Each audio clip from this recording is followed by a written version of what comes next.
Sorry, put the recording on. All right, so yes, welcome everyone to Garvey Village. I'm repeating myself. Welcome to the Garvey Villages Unlock the Chains and Keep Well, where our guest presenters gives us the remedies and keys. Also, welcome to everybody who's listening on Black Culture Radio, which you're listening to on the Auntie Jean Zone. And you'll find us on all the W's, blackcultureradio.com. So that is all the W's, blackcultureradio.com. So welcome everybody listening on Black Culture Radio. And we're going to start off how we normally start off with saying thanks to the Ludamari, which is the Most High, the Divine One, the creator of all creatures great and small, the earth that we stand upon, the air that we breathe, the sunshine that gives us life, and the water that gives us life. We give thanks for all the Creator has provided for us. I also give thanks to our Ori, which is our head, which gives us the intuition to know what is right from wrong. And I'd like to call upon all of our good ancestors. The good ancestors got taken away from the shores of our homes and dotted all the way around the world. The atrocities and everything that they went through, I couldn't even imagine living through that time, even though we're supposed to keep coming back. So we probably was in that time. But the fact that those good ancestors had that willingness to survive and to keep on going through all troubles, thick and thin, seeing lives of loved ones and people who they knew and people who they didn't know, lives being taken, seeing the same of lives who they know and lives who they didn't know, taking their own lives because they didn't want to go through any more of what they actually went through.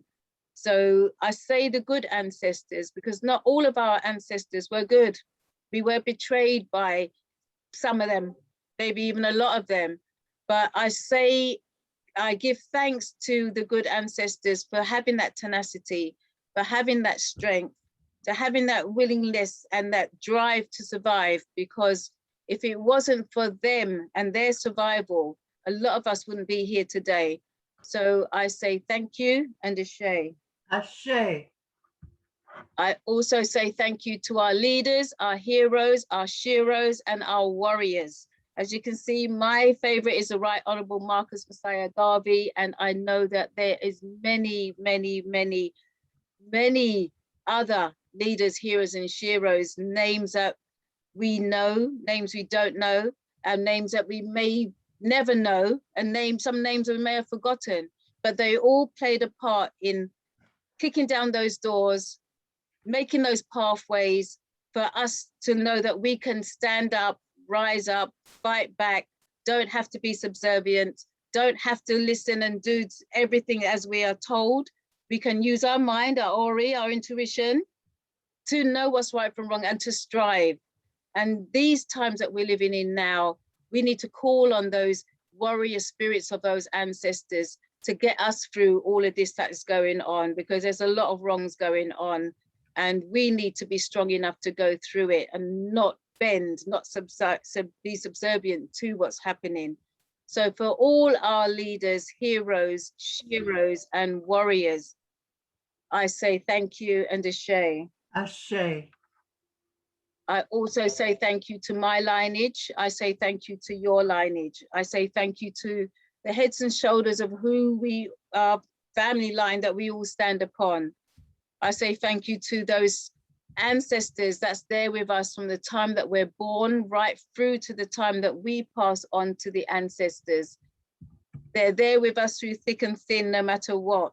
Even though sometimes we feel that we're alone, rest assured, we're not alone. They're there with us and they are guiding us. And I know sometimes they can be very cruel in their ways if we don't hear them, but they need to guide us, to put us on the right path. So it's for us to have an open mind, open up your Ori and trust in our ancestors to know that they are putting you on the path that you need to be on. So don't forget also, our ancestors are also there to call on them. to ask them for help in times of need and in times that you want some guidance, or even just to say thank you. So when we do call upon our ancestors, also ask that their answers to our questions be as clear as water. And also let our minds be open to receive those messages, because they're going to come in many different forms and signs and ways that your mind has to be open to see and recognize them. So for all our ancestors, whose heads and shoulders we all stand upon, I say thank you and ashe. Ashe. And this is the opportunity I take to say thank you to my grandmother, Stephan Bailey, whom I've never met, but I know that she is there with me and she has been helping me and guiding me. And this is the time I'm calling on you, my grandmother, Stephan Bailey, to help me through what I am going through. So Stephan Bailey, I say thank you for what you've done for me so far, and thank you for what you're going to do for me. So Stephan Bailey, I say thank you and ashe. Ashe.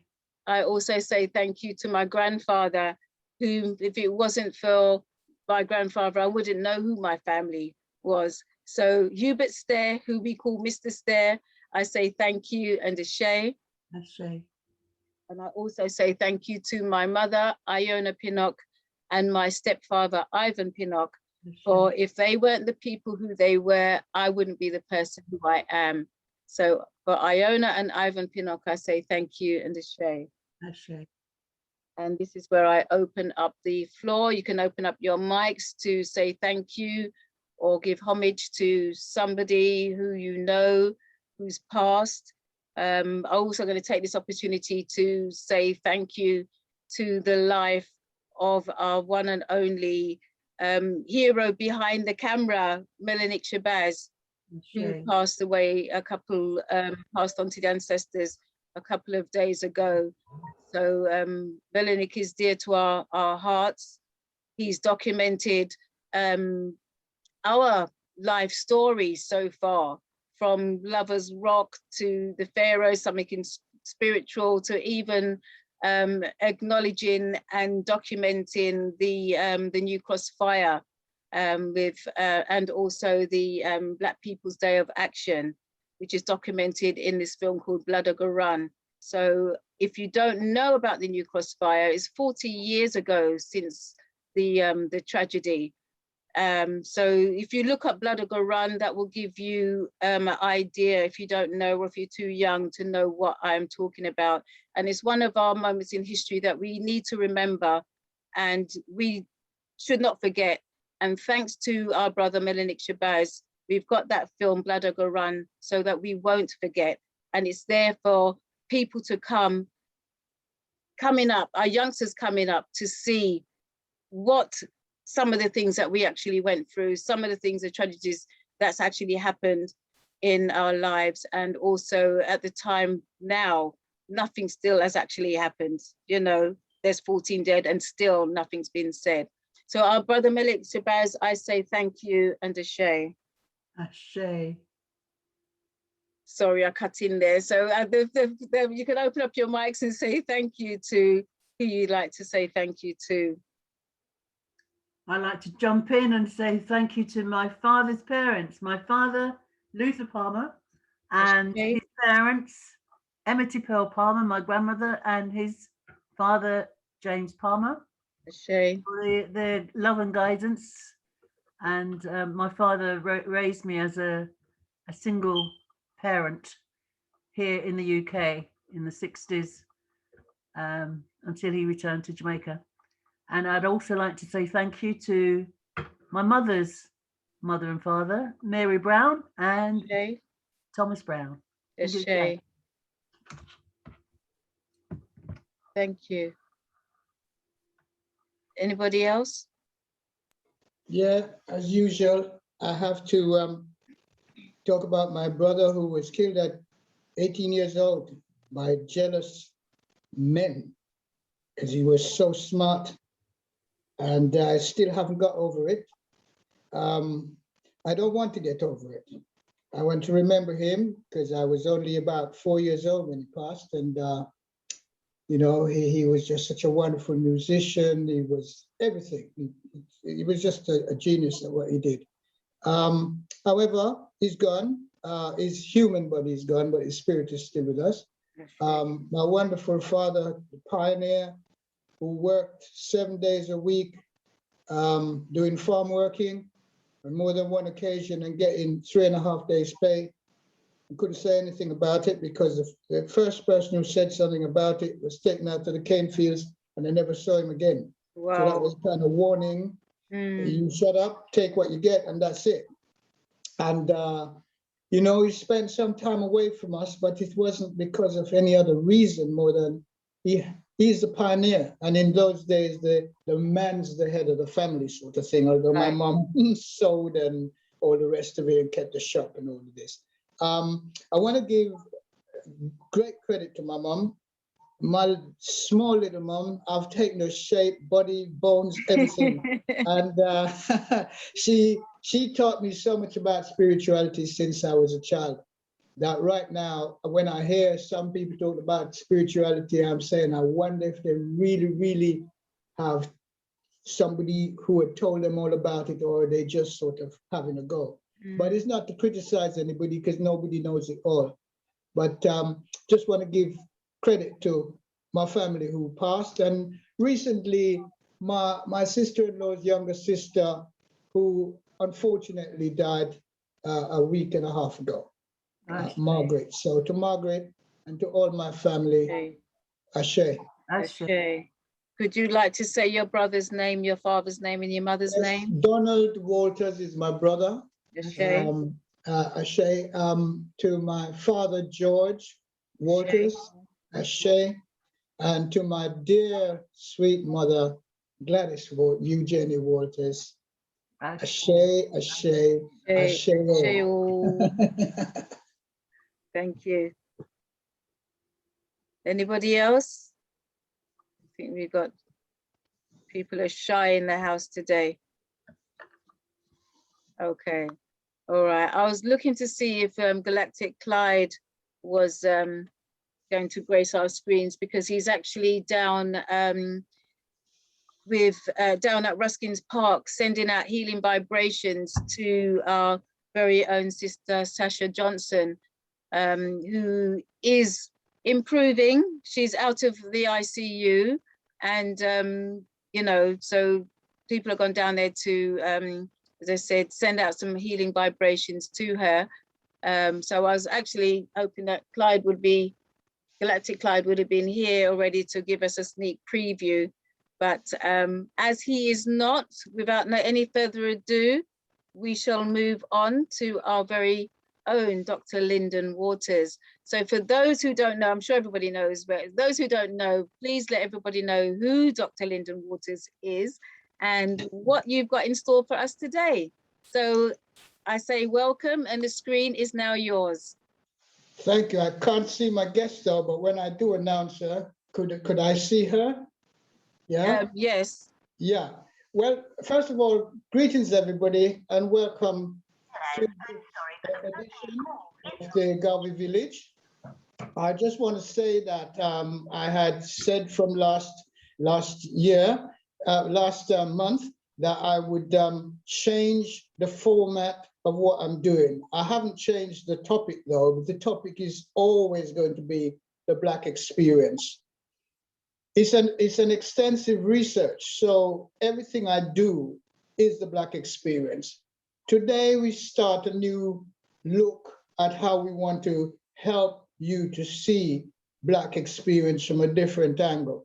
And so I found a young queen whom I know very well, and she is brave enough to come onto this platform for me to interview her. So think of it as a little talk show via interview, okay? And I'll be sending out all of these questions. I've had to destroy some because there were too many.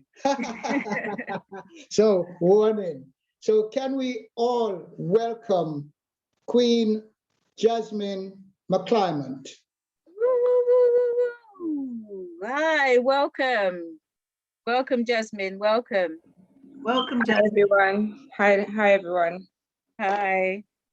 So you can Can't breathe, see you her, know, though. you can breathe, you can breathe. I can't see her. I can't see her. You can't see her? No, You might have to swipe the screen, Lyndon. I can see her now. Hi, Jasmine. Okay. How are you, Queen Jasmine? Thank you for turning up. Ah, wonderful, wonderful. How are you? I'm good, you know. I'm always good. Yeah, and family? They're blessed. Are they listening to the program? And no, I've had to come out because there would have been too much noise in the background for you. So where are you now? I'm in the kitchen. Oh, okay. All right. Well, welcome to the Garvey village. This is it. As you can hear, we are very spiritual in what we do. And just want to welcome you. Well, I'm sure you're very prepared. And I just want to go ahead, say what you're saying. No, Are you- I don't know about prepared, but you know, you know, I love our conversations, Lyndon. So I trust how, you know, however this is going to be, however it's going to go, I trust the direction it will go, and hope that it will bring some light or some inspiration or some, you know, something to somebody in this call today. Thank you so much. You see, this is what I like about you, altruistic, you know, selfless. I admire so many things about you, you know, as a young queen. And I know you have a big family. Mhm. I don't know if you want to mention that, you know, you're free to say no or whatever. I'm Yeah? I'm an open book, Lyndon. I'm fine. I have nothing to hide. You Okay, know. so can you introduce yourself and say who you are and your families? Because it's up to you to mention that. Yes. So my name is Jasmine. I go by the name of Jasmine Naomi. I am a mother of 5 children. My eldest is 17 and he's a boy. And then I have 4 girls, age 13, 12, 10, and 4. I'm very busy, as you can imagine. You know, last year I lost my job due to the pandemic, and had to figure out a way in which, you know, I was going to create a different income for myself, because I didn't want to go in the universal credit or just be back in that benefit system. I don't know, from the day I got pregnant with my first son, I didn't want to just become a statistic, and I just felt like I had something to prove because I had him very young. And I just felt like I've always had something to prove. So whatever situation that comes at me, whether I've lost a job, I lose my house, you know, I'm always fighting and finding a way through it.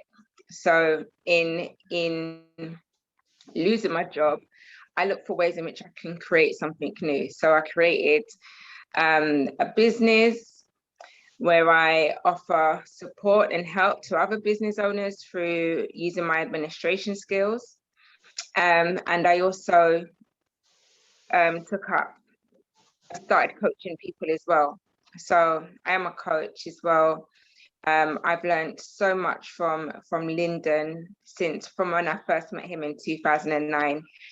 He really helped me get through something I didn't even know that I had at the time, but I didn't identify that I was going through postnatal depression after I had my 3rd child. And you know, if we're speaking to Lyndon, I realized, you know, because this isn't normal. He really got me through, and ever since then, he's remained like the father figure in my life, and is always on hand. And you know, if I need to call or we speak, if we're speaking for hours and I drop asleep on the phone because it's gone too long, you know. Yeah. So I give thanks for Lyndon and the life, and for always, you know, being passionate about the work that he does, and also just extending his heart to me and my family and our well-being.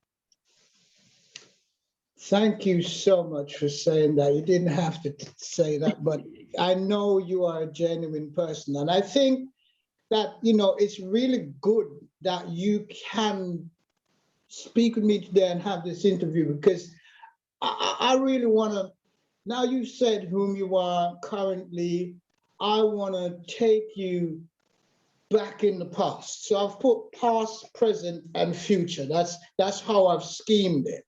And for me, I know you've shared so much with me. I feel like I've known you since you were born, you know, because you haven't hidden anything. You know, you've been quite candid. You say how you feel. That's it. And we still go along. And you know, I'm still available. I'm still available. I'll always be available because it's my purpose and mission. I look forward to somebody saying something to me. And I'll just give you this. A woman some 9 years ago or so wanted me, well, she didn't really want me to work with her, but her husband, whom I'd work with, he kind of forced her to come and speak with me. And I could see that she wasn't ready, but she was like putting on her face, you know? And in the end, I said to her, look, let's be honest with each other, right? I haven't got the energy to waste because there's lots more people. Yeah, and people who know me know I only get about 4 hours sleep if I'm lucky every day for the last 40 years. So I don't do it because I want to punish myself. I do it because I love people. You know, I really and truly love people, especially children, and you know that. Yeah. So what happened is she somehow came out of the past and phoned me and said, she said, I need some help. And I can't say some of the things, but I know she just told me that she's now so happy. And I think you remember this when I said things you haven't let go of. Yeah. I said, when I show you how easy it is, you're going to laugh. And I know you kind of thought, this man must be crazy, you know, because what I'm holding on to really hurts. But tell everybody that you did laugh. You did laugh. You did laugh. And thank you for believing in me. Thank you for believing in the work I do, you know. And I must say you're a wonderful partner. And I'll say publicly, he's a wonderful guy. I think I might be interviewing him next month. So, you know, I want to get him sort of close to where you are so that the people can see that for young folks, for young adults, I don't even think you know how much you've all done. You know, both of you've done some magic things. And I'm so proud of you all. And look at Linda, you know, Linda is now a coach as well. In fact, I've got 7 of you who decided to become a coach. And so I'm just ecstatic.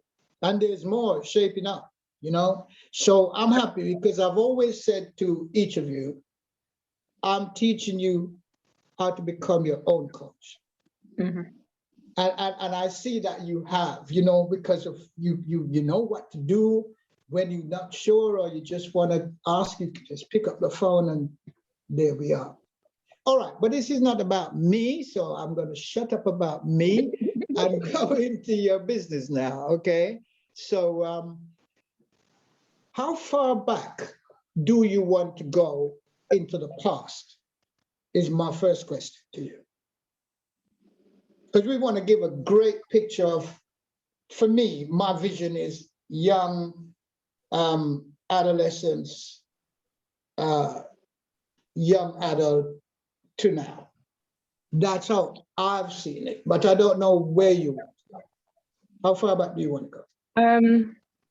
I mean, this is about the Black experience. Yeah. And I think starting off at childhood then would be relevant. I won't spend too long in it, but just to give an overview of what my childhood was like. where Thank I've come you. from and where I am Thank you. now. And you see what I mean about you being selfless? You realize that the Black experience is gonna be there for everybody from which we can all learn. Even Mhm. you're going to learn even more within this interview, the Oh way yeah. I've set it up. So thank you for saying that. Did you want to say some more about that? Yeah, I just want to say as well, like, as I might mention things and talk about things, like everything that's happened or all the things that I have experienced, and the things I felt wronged by and I felt victimized, as a victim Yeah, by as a child as we go through. yeah, And I may have pointed at the blame to other people, but I genuinely love everybody, and everyone that I've, come through from a child up into an adult.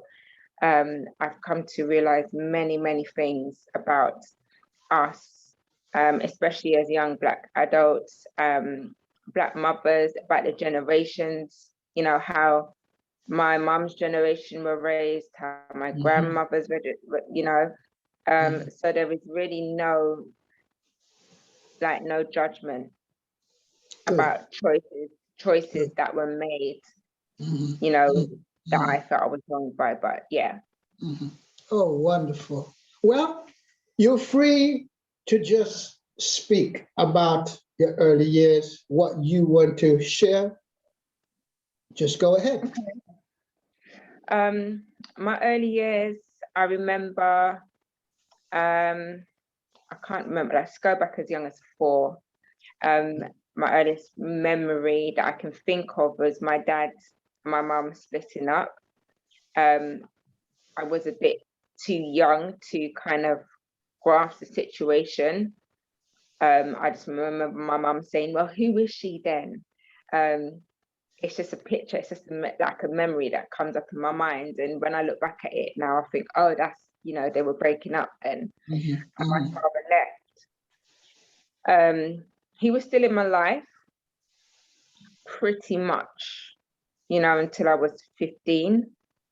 But my experience, I was mostly, raised by my mum. I saw my mum have to do everything, take on the financial burdens. I don't say burden, financial Responsibility. responsibility, Yeah. financial responsibility for us. I'm one of 3, so I have an older brother and a younger brother.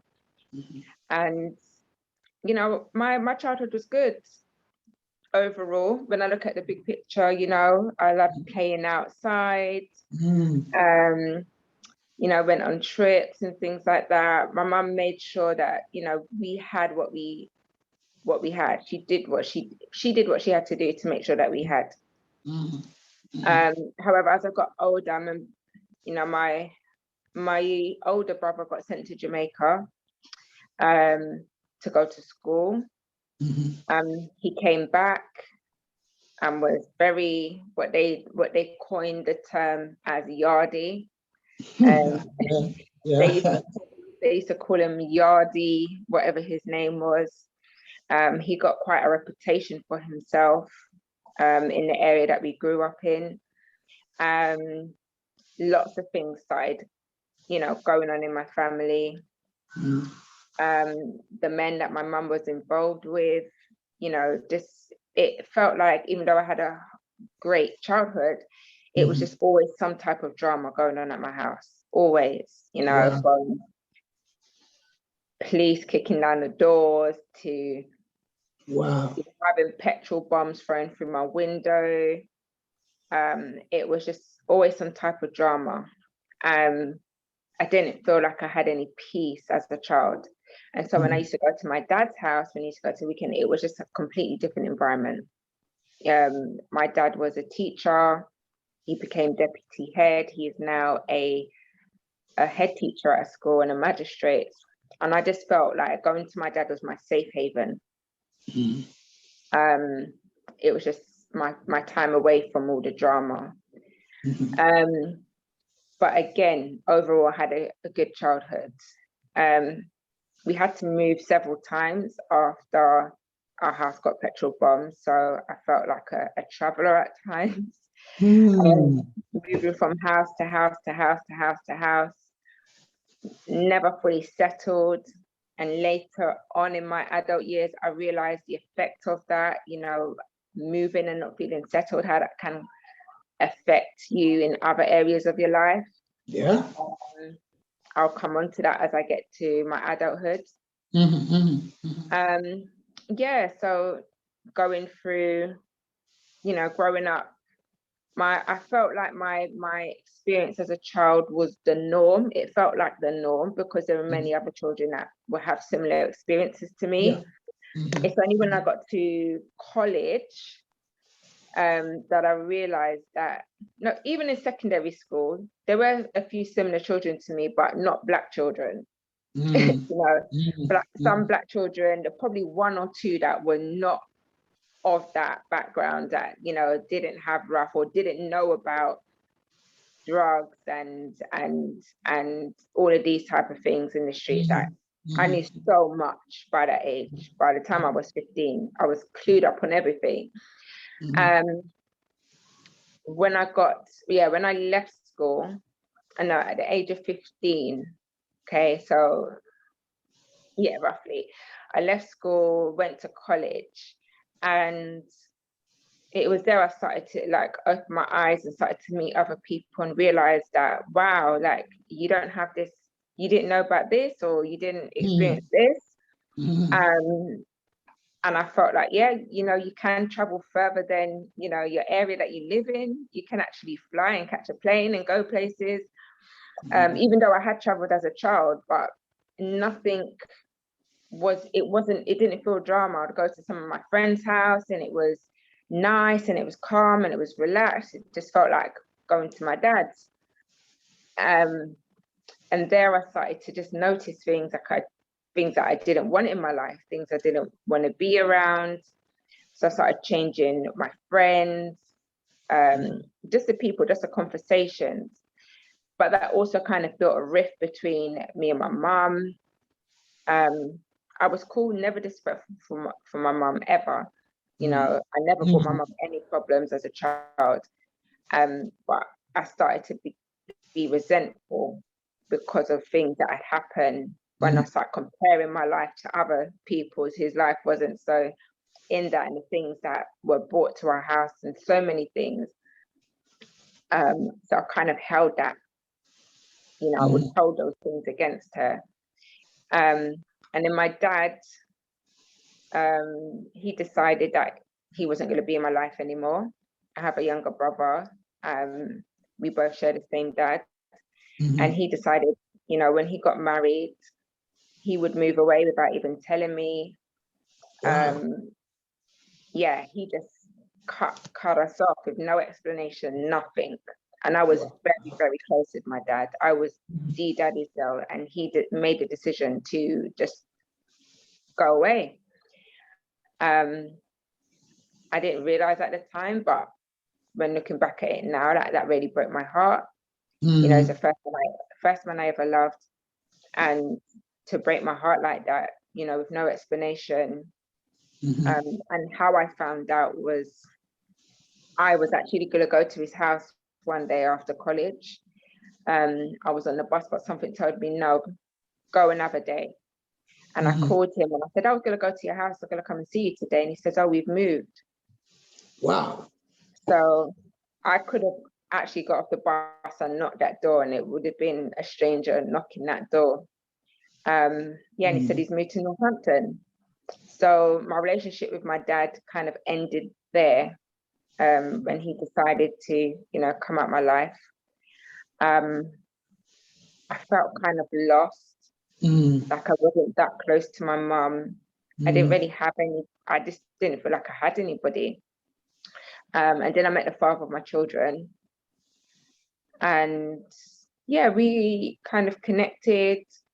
Like we were both looking for something. We were both lost. We had this piece that, you know, we were lost, but we found it in each other and we really connected. But it moved pretty fast. I became pregnant at 18. something I never envisioned for myself. Never. I wasn't someone like who was really into boys. I never slept around. Like, it wasn't like that at all. So becoming pregnant was like the biggest shock of my life.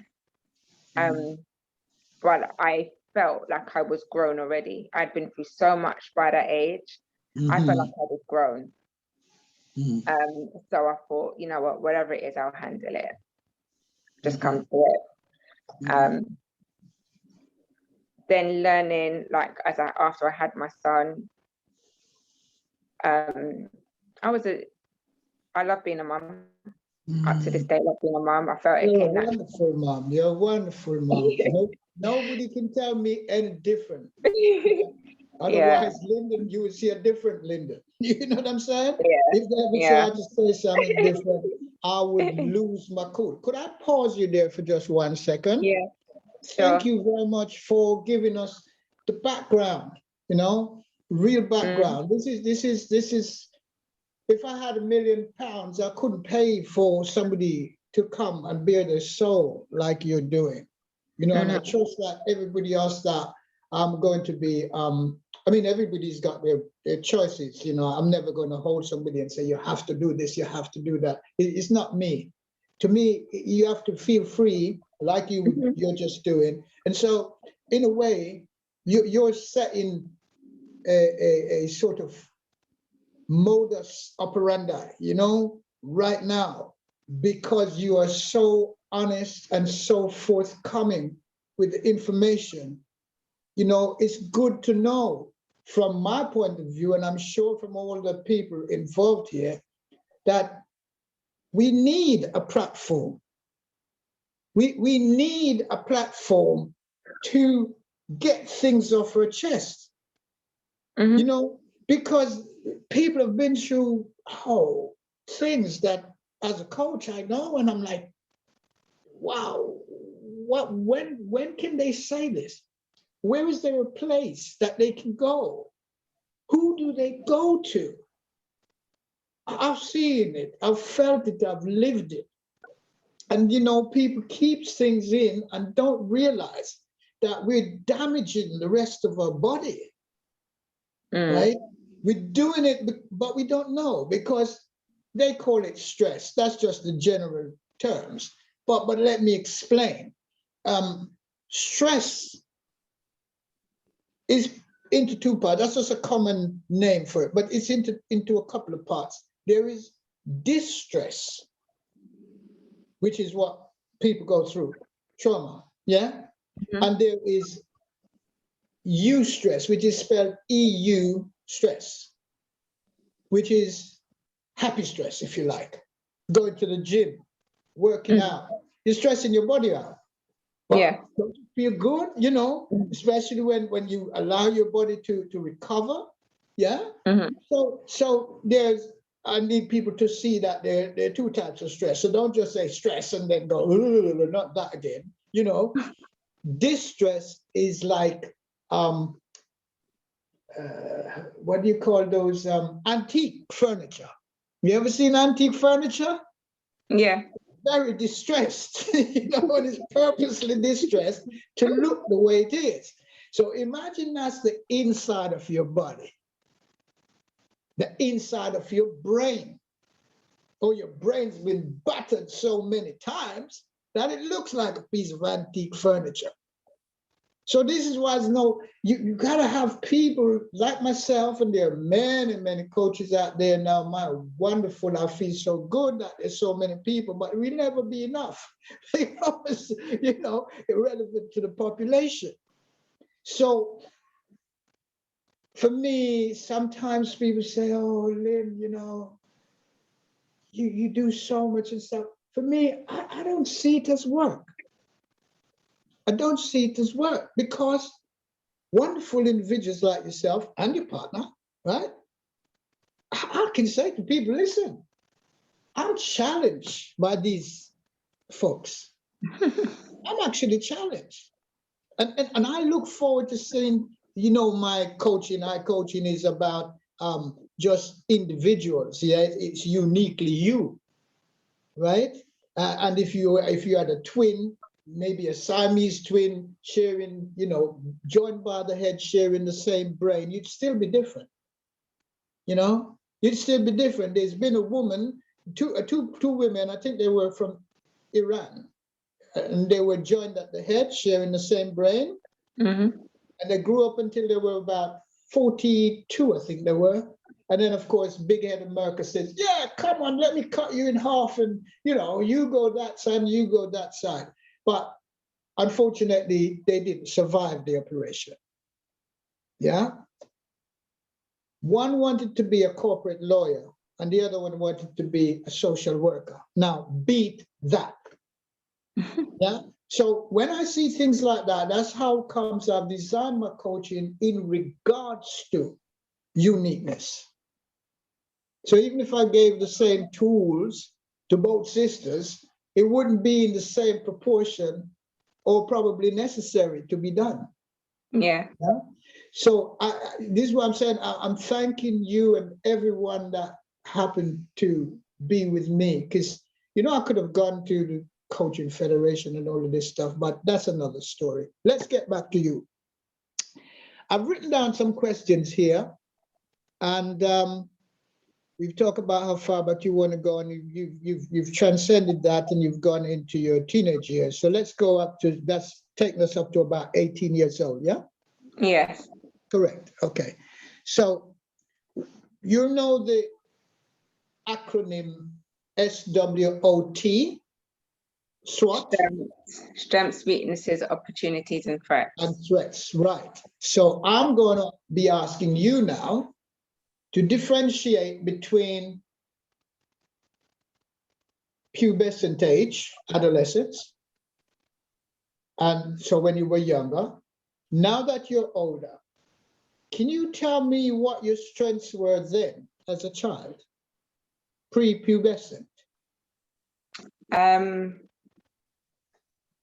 I believe one of the strengths, or one of the things that comes up quite prevalent for me is my resilience. I believe that got me through a lot of things going forward, not taking knockbacks. I was very resilient. That was one of my strengths as a child. One of my strengths that I still think, or I still believe that I hold now, that I developed as a child, was the ability to see through people, see through their words and actions. So, understanding what they're saying is not what they're actually saying. And picking up on having that awareness, of what's going on, whether it be, I might be in danger right now, or this is a good place to be. I was very in tune. I had that intuition from very early to know who and who not to be around.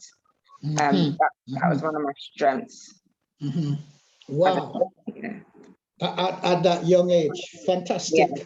And you see, it's wonderful to look back now that you're an adult, and see that this young child had exactly what you just said. So congratulations for that, because as you see me writing it down quickly, because these are points, it's no good just asking you this and asking that. I really and truly want to know the framework of your mind and all of this sort of stuff. So thank you for that. How about weaknesses? What weaknesses do you think you had, pre-pubescent? I would say I wouldn't speak up.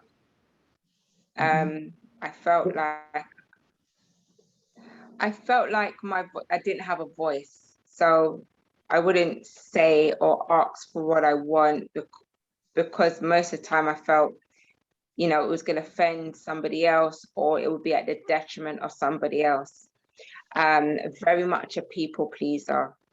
So I just want to do what's right because, it will please other people. And that I carried that for years. for years. But as a child, I recognized that I used to just try and do people please all the time. And I wouldn't say exactly what was on my mind. And that was one of my weaknesses. Wow. Can I, whilst this is fresh in our minds, ask you about people pleasing? What made you feel that you had to become a people pleaser? What drove you to that? To keep the peace. To keep the peace between people. To keep people happy. Like I said, it just felt like there's lots of drama. And if I could just do what was right, I wouldn't be adding to that drama. You know, just, yeah. It benefited me in certain ways. You know, I did well in school. But also the disadvantage there, I was doing things I just wasn't happy to do. So yeah, that was the other side of it. Okay. How about threats? What threats do you think you had?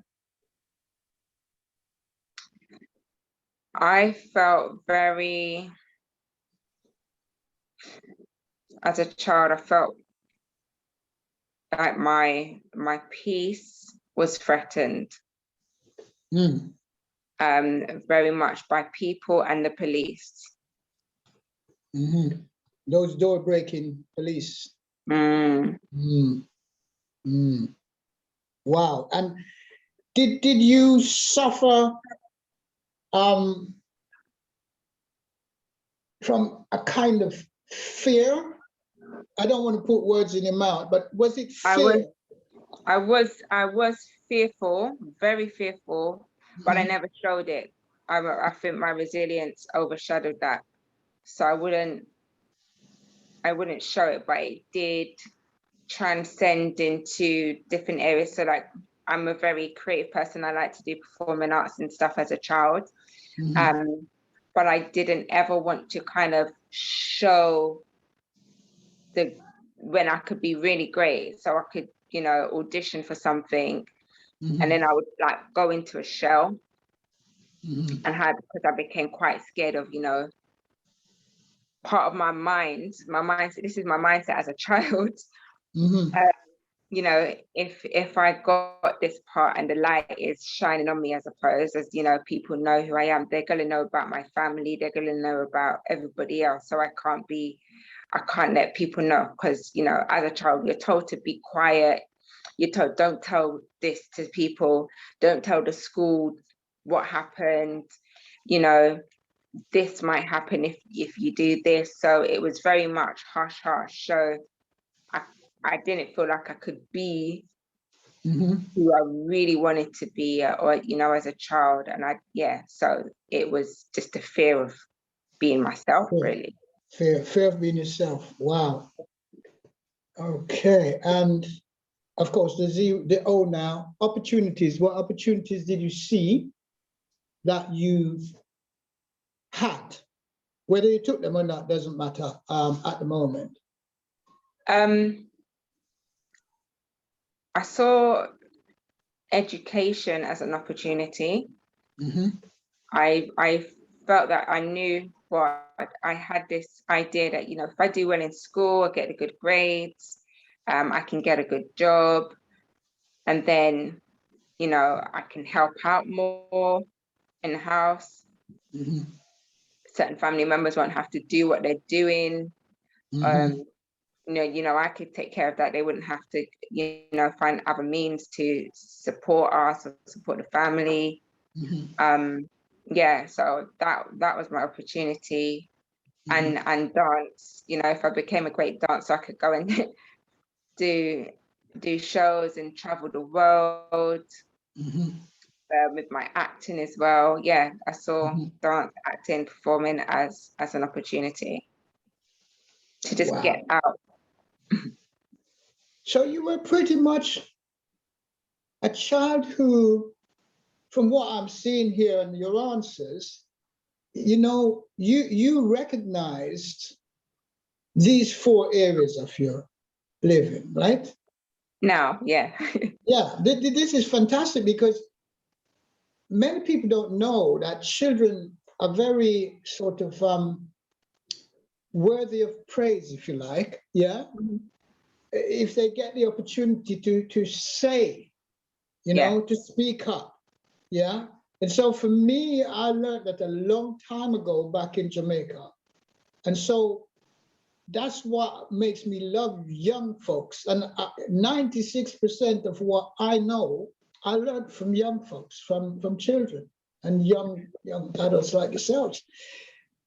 It's amazing because you got all of these what I call capabilities. Yeah, and a lot of people don't know because, as you say, through fear, you know, you may not want to show up.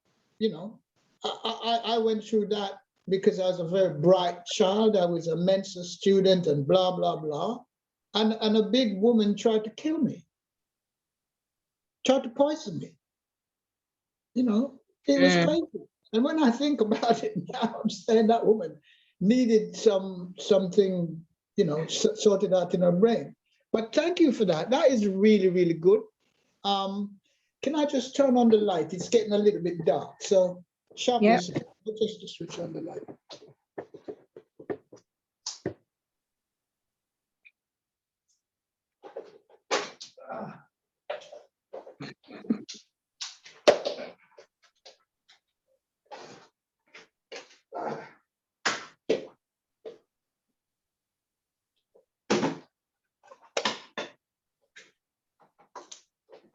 Right, there we go.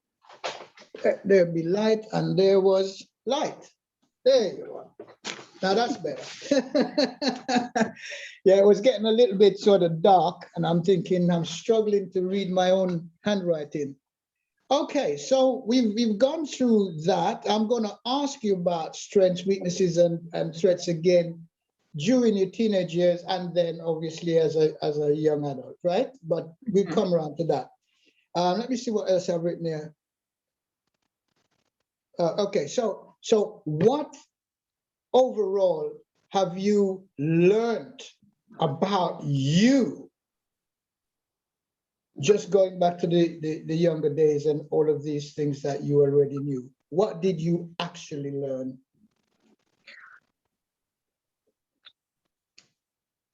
I learned that despite, you know, what we go through as young Black children, where stories like mine are the norm, despite what we go through, that we have everything inside us. We have, like you say, the capabilities to change our stories and change the narrative. We don't necessarily have to follow the path that has been laid out before us by those who may lead us onto those paths, you know, the adults that are looking after us and that are doing things that you don't believe that are wrong. I love everybody. But things that we start to normalize as normal, and then you get older and you realize it's not normal, you know? It's not normal to accept, you know, oh, somebody, like, just to hear somebody died, oh, it's just another person that died, it's another person that just got shot, it's another person got stabbed. It becomes normal. We start to normalize things like violence. We start to normalize things like drugs in the community. We start to normalize these things and develop a kind of Stockholm syndrome to those that are doing these things in the community and not really speaking out and telling them they shouldn't be doing it. Because most of them people are our family and we love them. Yeah. You know? Yeah. So because we love them, you know, it's not really, we love them because we know it's the action that they may do and that might be detrimental to the community. It's the action. It's not them. Right, so right. People can separate the action from the person. We do it all the time. but we choose not to sometimes. And when everybody gets if everybody hears the story and stuff, like, as Black people, we develop sympathy for our people that we know have been gone to prison for doing certain things, because we know it's not them. We know the action is not them. So just learning as a child, going through that process, it's understanding, and then, as you've taught me, through so many conversations, that we are not our behaviors, and we can definitely change the narrative. We don't have to be what we are stereotypically labeled to be. Brilliant. Absolutely brilliant. I couldn't have asked for a better answer, because this is an in-depth sort of answer, and of course we are learning. I hear people talk about learned behavior. Yes, it's a very common term, but as I keep saying, every behavior is learned. So yes, people don't get it, that despite the fact we sort of turn our eyes away because we don't want to be involved, that's number one. And number two, we think it's disgusting, but maybe we can't say anything. Or maybe we just say, oh, let them be who they want to be. That's fine. But you see, it's like this dancehall thing that's happening now. I'm totally against it, because they're not thinking of little children who are watching them and copying them. That's ridiculous. Absolutely ridiculous. They don't have any thought for the children.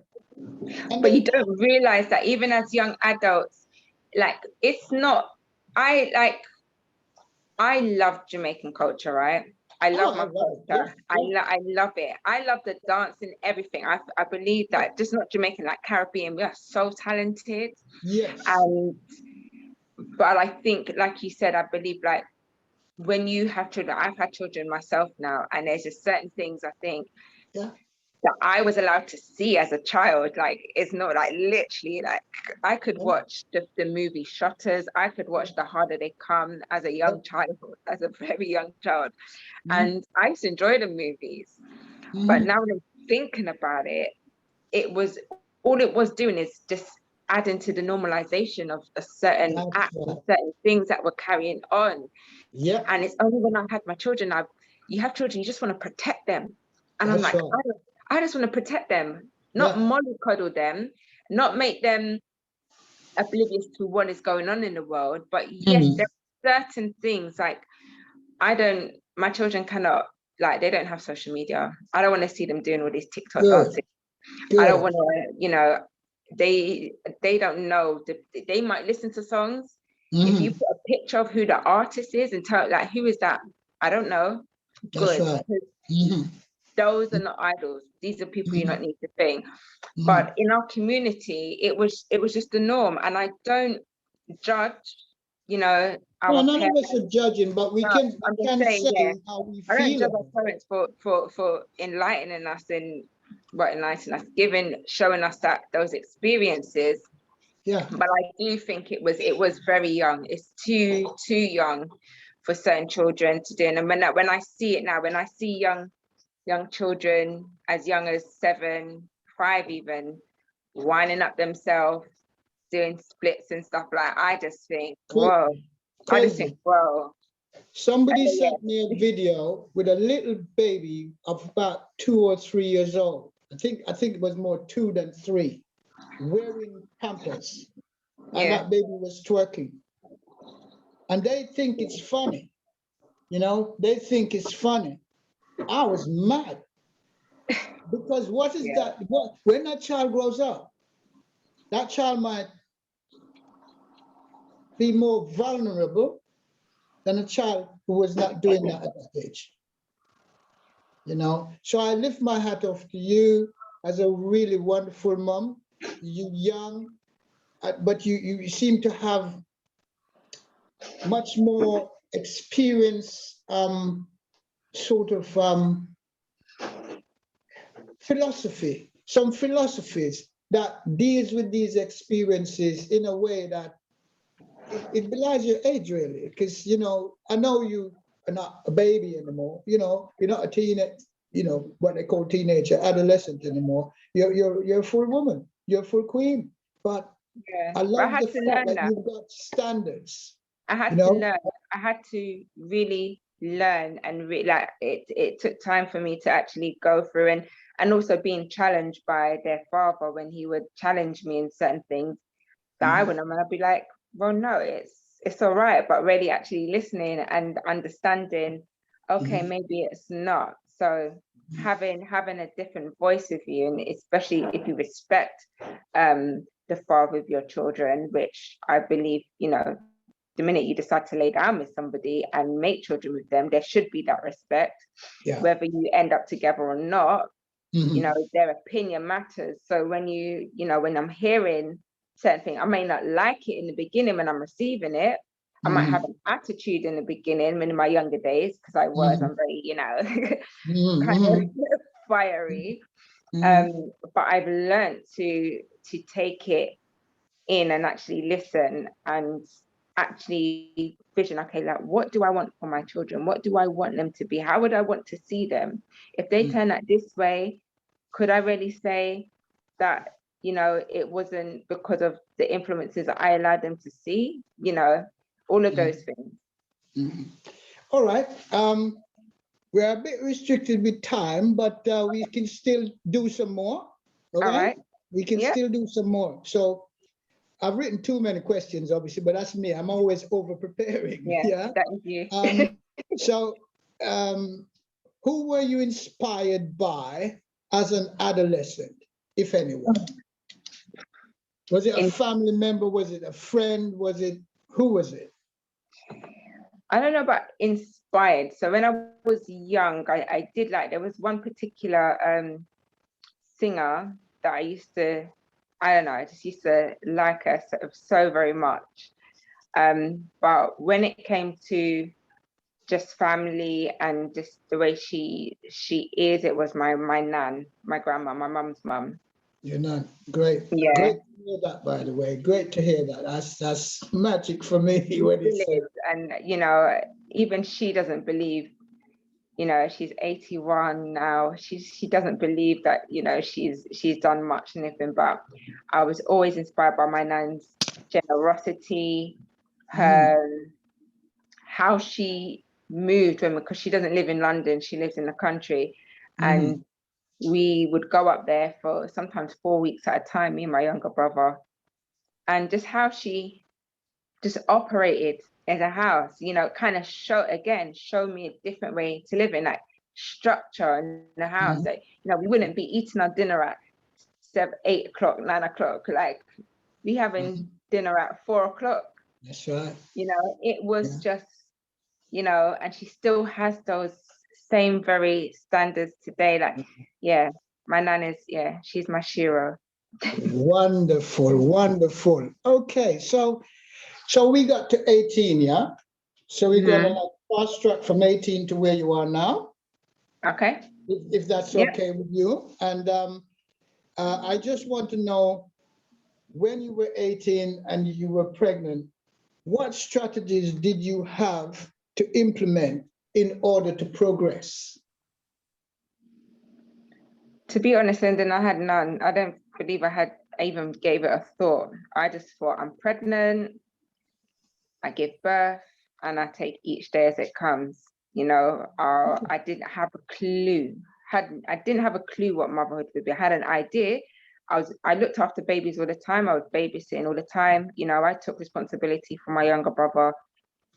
You know, he's 5 years younger than me.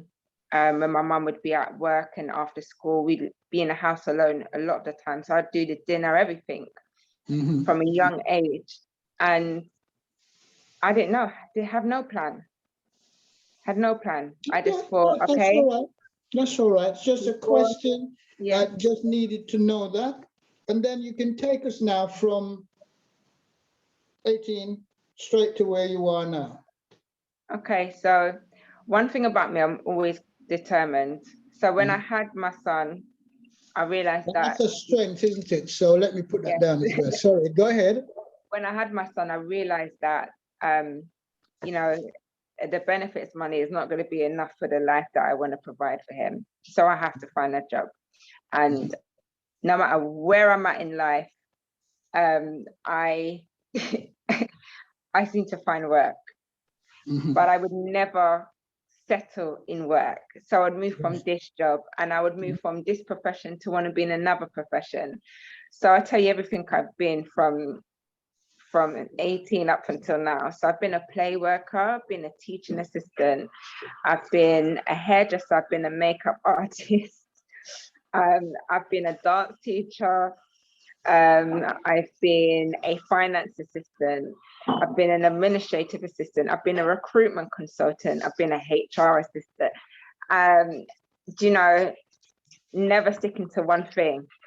Yeah. Within those years, and that's what, like from 18, that's 18 years, right? So and I attributed that, like, why can I not just, you know, why do I have to keep on moving? I get bored quite quick. And I realized that, you know, when I was younger, we moved so many times, so it was never, we weren't really settled. I've moved house about 10 times. Wow. 10, 11 times. Look at and that. it just made me feel like, yeah, I can't. So I need to kind of, what do I need to do to kind of focus? So I decided to go to university and study for a degree in business administration. I think I was 28 or 29. I cannot even remember. It's 2012. By 2012, I had 4 children by that time. So this was going to be, you know, a major task for me to really study at uni and finish while looking after 4 children. I'm very grateful for my support network, my mum, my children's, their other grandmother, you know, very much so helpful. I'll never forget everybody that helped me during those times, even if it was little or small, if it was watching the children for an hour. But I managed to finish that. But I got to the last, like the year I was supposed to, my second year, my cousin passed. He was taken away, and that affected me. And I was going to quit university at that point. I just couldn't go on. Instead, I took a year out and decided to, you know, I'm resilient enough, I can do this. I did that, and then I got pregnant again in my final year. Wasn't a plan at all. It had been almost 5 years, and I planned, like, you know, after 4th child, I wasn't having any more. I even set up an appointment. I'm being very open. I set up an appointment to go and have an abortion because I was determined that having another child was not going to stop me from, you know, building up my career and everything. I got to the appointment. I went into the consultation room, and as I was leaving the room after I spoke to the nurse, I was walking out and I heard a voice saying, "You don't need to do this." And I thought it was the nurse. So I turned around and I said, "What did you say?" She goes, "I didn't say anything, but I heard the voice loud and clear." Wow. And so I walked out. My friend who dropped me, I said, "You know what, I'm not going to do this. I'm going to have her." That's what it is. I was in my last year of uni, and I remember taking my last exam 7 days before she was due. So a week before she was due. It's like this, around this time, actually, because her birthday is next week on the 7th. And I took my last exam, and yeah, 7 days later, I gave birth.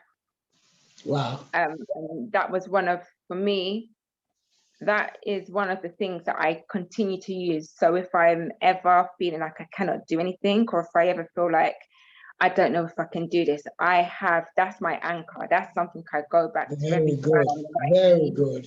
You persevered and you went through and you was able to do this. Like, come on. But you know, sometimes we try to be strong women. Well, we are strong women, but sometimes I can be so strong to my detriment, like so stubborn to your detriment. Thank you so much for bearing your soul on Lyndon's show via an interview. I want to finish on the high. And I want you to say to everyone here, I'm glad you mentioned about the uni, and I'm glad you actually got to this stage, because now we can say, what was your result of determination, you know, that you went to take the exam like 7 days before your child was born? I mean, it takes a lot. I don't have time to put all the words in, but it takes something special. Your inner voice of influence, you were listening to it. Congratulations. So now tell them what your result was. How did you get on at uni? What did you, when you passed? What was your So grade? I achieved a second class honours, which wasn't what I was going for, but I didn't beat myself up for it, because for me that was a big achievement. That there was so much that, you know, I know that I could have done better, but pregnancy, honestly, at times it was tough. But and for me to get the second class honours, I was elated. And so yeah, so happy. Jasmine McClymont, thank you so much. I'm indebted to you. This is absolutely brilliant. And I trust that all the other people listening are very much grateful for your, I wouldn't call it bravery, I just call it like you're just so down to earth. You want to share your experiences with us. And I'd just like to know from a couple of them, see how much time we've got. Maybe they can ask a couple of questions before my time is up. And I trust you don't mind just answering them as briefly as you can, in case there's more than one person. Would you mind that very much? I thank you anyway, first of all, before we go. People, this young lady has told you exactly as it is. This is what the Black experience is all about. And she managed to come forward, sitting here, actually going through some very traumatic things in her life, but she didn't let it faze her.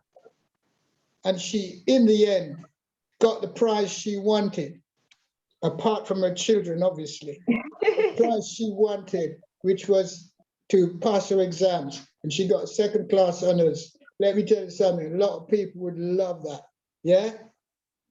You can't snare at it, as you say, yeah? So congratulations, and I'm gonna give you a big clap. Yes. For just being who you are. You are a wonderful, wonderful. Absolutely brilliant. Thank you. Brilliant. Thank you so much. If you've got any quick questions, please make it as short as possible, and Jasmine will answer you accordingly. We're all right for the moment because Pi Ratio hasn't entered the house yet.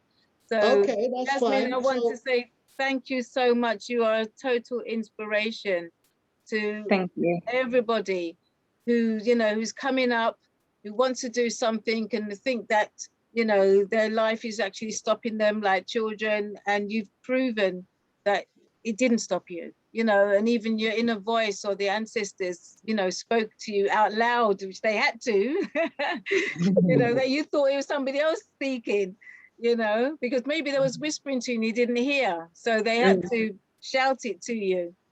And it's a good job you did here. And you just said you've used that and you've taken it as an example to, you know, other feats or other hurdles in your life to say, well, I went through that with this and I had all of that to do and I had the other 4 children.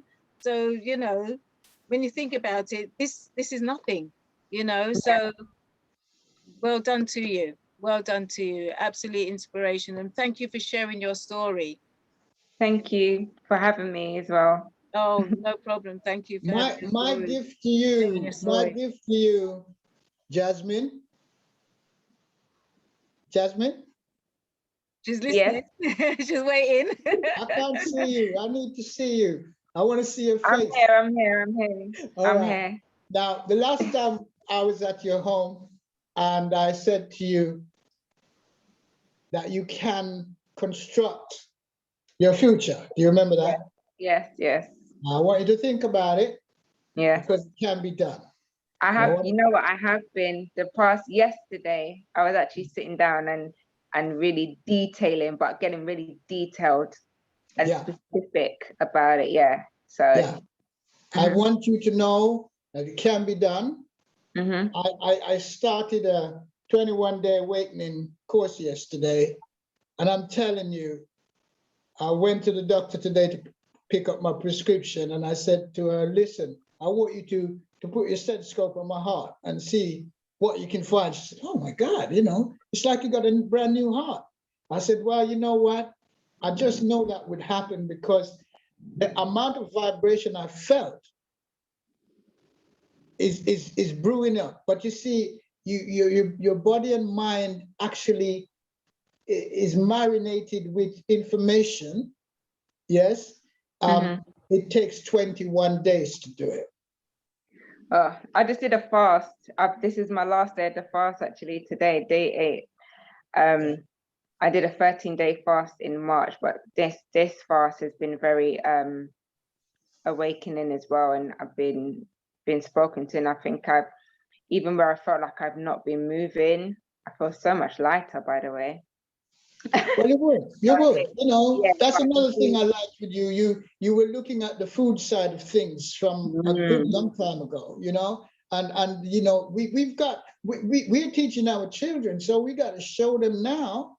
So that they can learn from us. My son started, he saw me, and my son said, you know what, I'm gonna fast. And you know, wow. He started this, he's on day 3 today. Listen, I need to ask you one more little tiny detail. As Queen Jean says, we've got a little bit more time. So now I'll throw this at you. I want you to tell these people what your son did at uni. At uni? They used to go to uni at the school. Oh yeah, so yeah, he used to go. Can you please expand on that? Let them hear. Oh yeah, because so he was chosen from his secondary school to be part of this brighter something club. I can't remember the name of it now. And he would have lessons or lecturers from uni, and they would kind of, you know, teach. My daughter's actually has gone through that now, Crosaya. She's gone through the same thing. Teach them how to write essays and how to, you know, approach topics and how to research. Yeah, they've done essays. Crosaya's one has come back a few weeks ago. She got a first in her essay. Whoa, yes. How old is she? Yeah, she's 13. Wow. And the same for my son when he was that age. He was 13 too.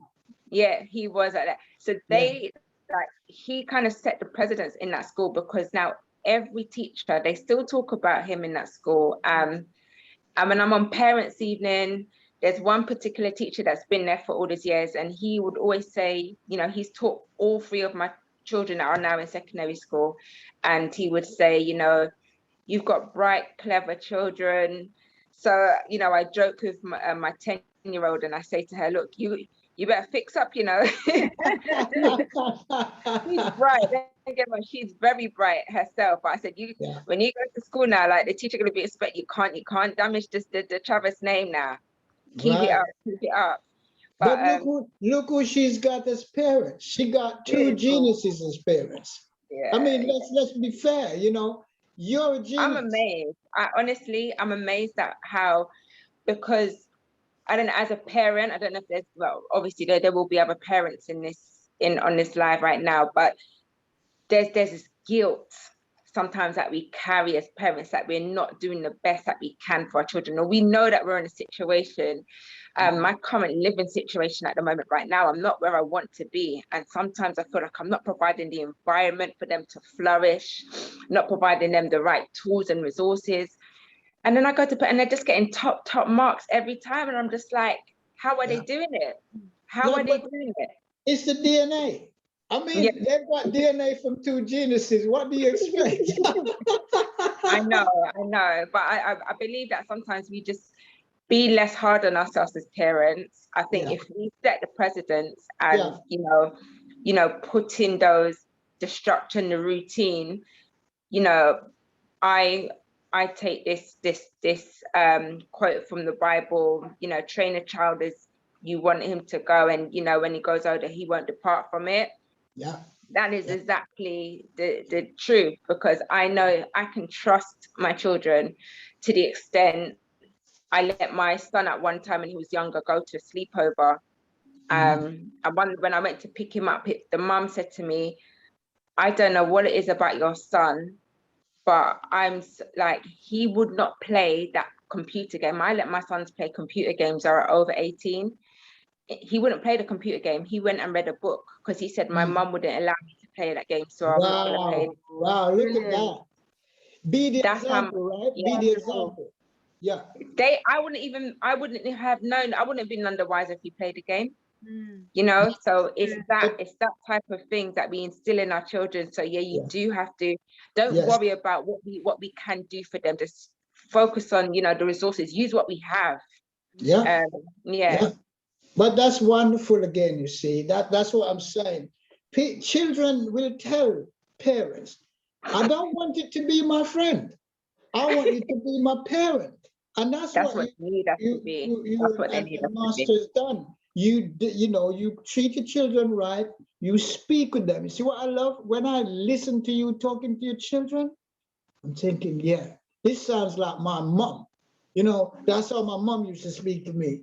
She never, ever even raised her voice once. And that's learning, Lyndon. That's learning from your experiences. We can carry on the same experience, because a lot of what, you know, how my grandmother treated my mom, and then they carry on those same patterns and behaviors. And at some point, we've got to become more aware. We really got to come into our own and just be more aware of who we are as people, where we've come from, and just really say, no, stop. I'm breaking this cycle. You know, I'm going to hug my children. I'm going to tell them that I love them. It doesn't matter if I didn't get it. If I didn't get this, it really doesn't matter. I'm going to be the person that changes that. You know, and we're not perfect, you know, that we're not trying to be perfect. Who wants to be perfect? That would be too much. There's always room for improvement, and my children teach me every day. Like, we've had big arguments, and they're not afraid to speak to me. They're not afraid to come and tell me, Mum, you know, I don't think you should speak like that, or I think that was a bit wrong, you know. I don't even go to my friends sometimes when I have an issue. I'll go to my son and say, look, you know, this happened. What do you think I do? And he will say, well, you've taught us ABC. So that's what, that's what you need to do. Brilliant. Brilliant. I couldn't have asked for a better person on here. My very first interview. You're super. Let me just ask Queen Jean. Queen Jean, can you ask if anybody wants to ask Jasmine? Yes, I see that Sister Patricia is unmuted, but how old is your oldest son now? 17. He just turned 17. Wow, and you know something, you look 17 yourself, you know. You don't I look know. like a child. You don't look it at all. You look like a teenager. And when you said you had one child and two children, teenager. I know. Yeah, but it's I get that a lot, and can you imagine when I actually had him, the look that I got? You must have looked 40, like a baby. The look that I got on there, But I know I had a couple of questions, Jasmine. I'll let Queen Jean select the people who wants to ask a question. Sister I didn't have a question, but I just wanted to make a comment as an elder on the platform. You know, it's actually looking at the individual and the environment, and it's the strength and determination and resilience of individuals that overcome the negativity of the environment often that they find themselves in. And all credit to you, Jasmine, because you have actually used your strength, because you remember you did the SWOTs analysis. You've actually used your strength in terms of recognizing that there's certain places you couldn't speak, you didn't have a voice, but you had your mind. You had your feelings. You was able to think through for yourself what you needed to do in certain situations within the environment that you found yourself. And so Yeah. you were listening to yourself all the way along the line with the support of your ancestors to be able to be determined and resilient. And it's all credit to you, you know, when you listen to yourself, because all the knowledge is within. Yeah. Yeah. So noisy. It can be so noisy sometimes.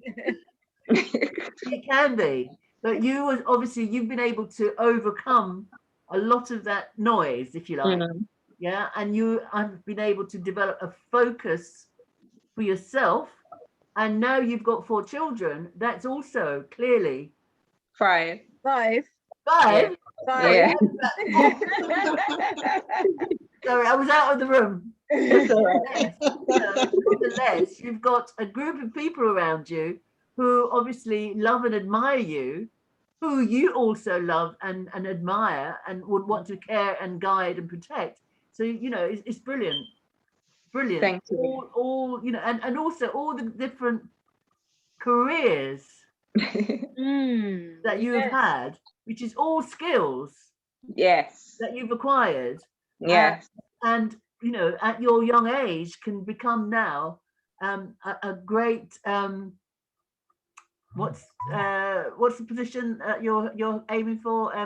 Advisor, tutor. Yeah, consultant and business coach. Exactly, a coach. Yeah. Do you know what I mean? And that is, you know, in terms, it's great. It's great. It's great. It's great. It's great. Thank you. I feel really excited for you. Thank I you. wish you all the best. Wish you all the Thank best. you, much appreciated and received. Great. Wonderful. Anybody else got any questions? This wonderful young queen. All quiet out there. I think you've stunned everybody. You literally stunned everyone. And you said that how was your children picked? Because you said to picked to go to like university. How were they picked? Is it because of the work that they did in school? Yeah, it's just how they apply themselves in school. Sometimes I feel like, are they upstairs just on their phone? They're on their phone, or they didn't even have phones at the time. They were like, they're playing games or they're on the tablets. What are they doing up there? And I'll go in and I'll be like, what are you doing? Like, I'm just doing work. Have you got homework? Are you making sure you're doing homework? Yeah, I've done my homework. And I just, so for me, I'm just like, what? I don't know. I didn't get it, what they were doing. And they have skills, you know, how they can, you know, study and apply themselves. And yeah, my daughter, I say to her, like, how do you go in school? She goes, no, I don't like this subject, but I just do what's got to be done. Wow. And in every lesson, she's top 3. Every single lesson, even the ones that she doesn't like. Yeah. The ones that I say, that's really good, because now you're building up a muscle. Because some people don't understand is sometimes, you know, we want to quit certain things that we don't enjoy, but if we persevere, we build up that muscle that teaches us, you know, to just to not quit. You know, we're really building up that muscle that can see us through things that we believe that are hard, that are not enjoyable, things that need to be done. Yeah. And I'm glad that she's discovered that within herself. Oh, that is wonderful.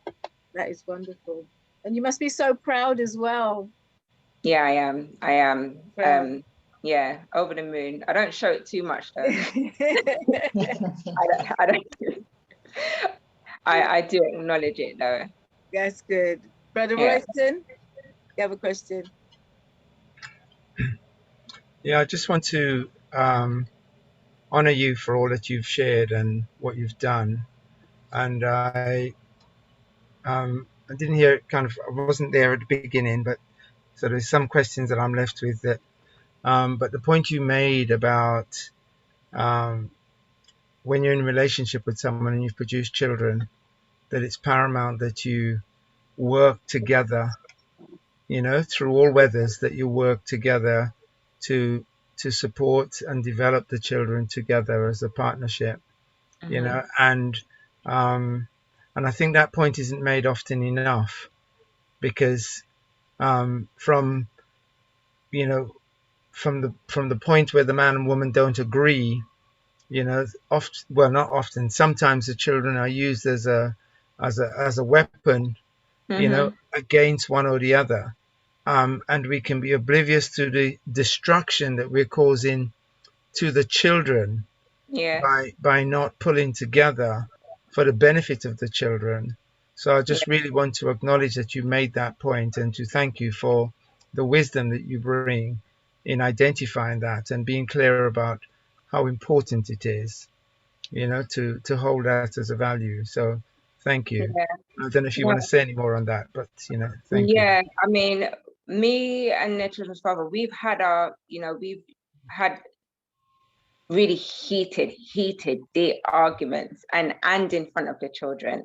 And but never once in my mind has it crossed that, you know, you're not seeing the children. That's never been crossed in my mind. And I feel like as in society, we've been raised, you know, there are some societal norms, you know, that moms stay with the children, or like even after relationships split, the moms get the children, and the dads, you know, dads are providers, mothers are nurturers. And more men nowadays are speaking up and showing that, you know, I don't just want to be provider, I want to be in my child's life, I want to have relationship with my children. And I believe that we as women, as mothers, we need to start listening to their voices, because men are hurting. Men are hurting. They are crying from their hearts. They don't express it how us women express our feelings when we're hurt. We will voice it when we're hurt. We will take and we will show, and we will be like, that man ain't this and he ain't done that. We express it, but men don't do that. And it is breaking them, especially to not have relation. I could not imagine, you know, how bad I would feel if I didn't see my children. Why do we not think that men will feel the same? Men are not made out of stone. You know, men have hearts. And even when I was, you know, I separated from my children's father many times. That's another talk show. But we the fight, you know, for him, that he wants to be around his children, the fight he wanted to, that, you know, that he put up, that, you know, how much he wanted to be in his children. You know, I've been raised around women. Women did everything in my family. Women did everything. And I grew up, I was very much in my masculine energy. And I had to understand and realize how much I was in my masculine energy, that could kind of, you know, deter him from wanting to be that and not letting him lead, because women did everything. And we need to understand that we need to firstly recognize how we've been brought up, how we've grown. You know, my dad left me. I've, you know, my mum had to do everything, and I'm not good. She's not going to wait on anybody to come and do anything. And I had that same attitude, and it took him going at me for me to really kind of start opening my ears and listening. Okay, this is how it's meant to be. You know, I thought a certain way. I did, you know, be attitude and think, yeah, but I do this. It was always what I did. But I did that. I took over, and we do as we sometimes, especially if you're in your masculine energy, we take over everything. And then when we take over and do everything, we want to turn around and say that they do nothing. When we didn't even allow them or afford them the space to even be involved. We are nurturers. We just expect them to go out and provide. So, you know, men, you know, I've seen it with many men that don't get to see their children, that don't have a relationship with their children, that are just seen as just someone that gives money. It's not fair on them, and it really does damage their mental health and their idea of who they are. You know, what their purpose is in life. Because as mothers, you know, when you have children, you have a purpose, right? You have a purpose.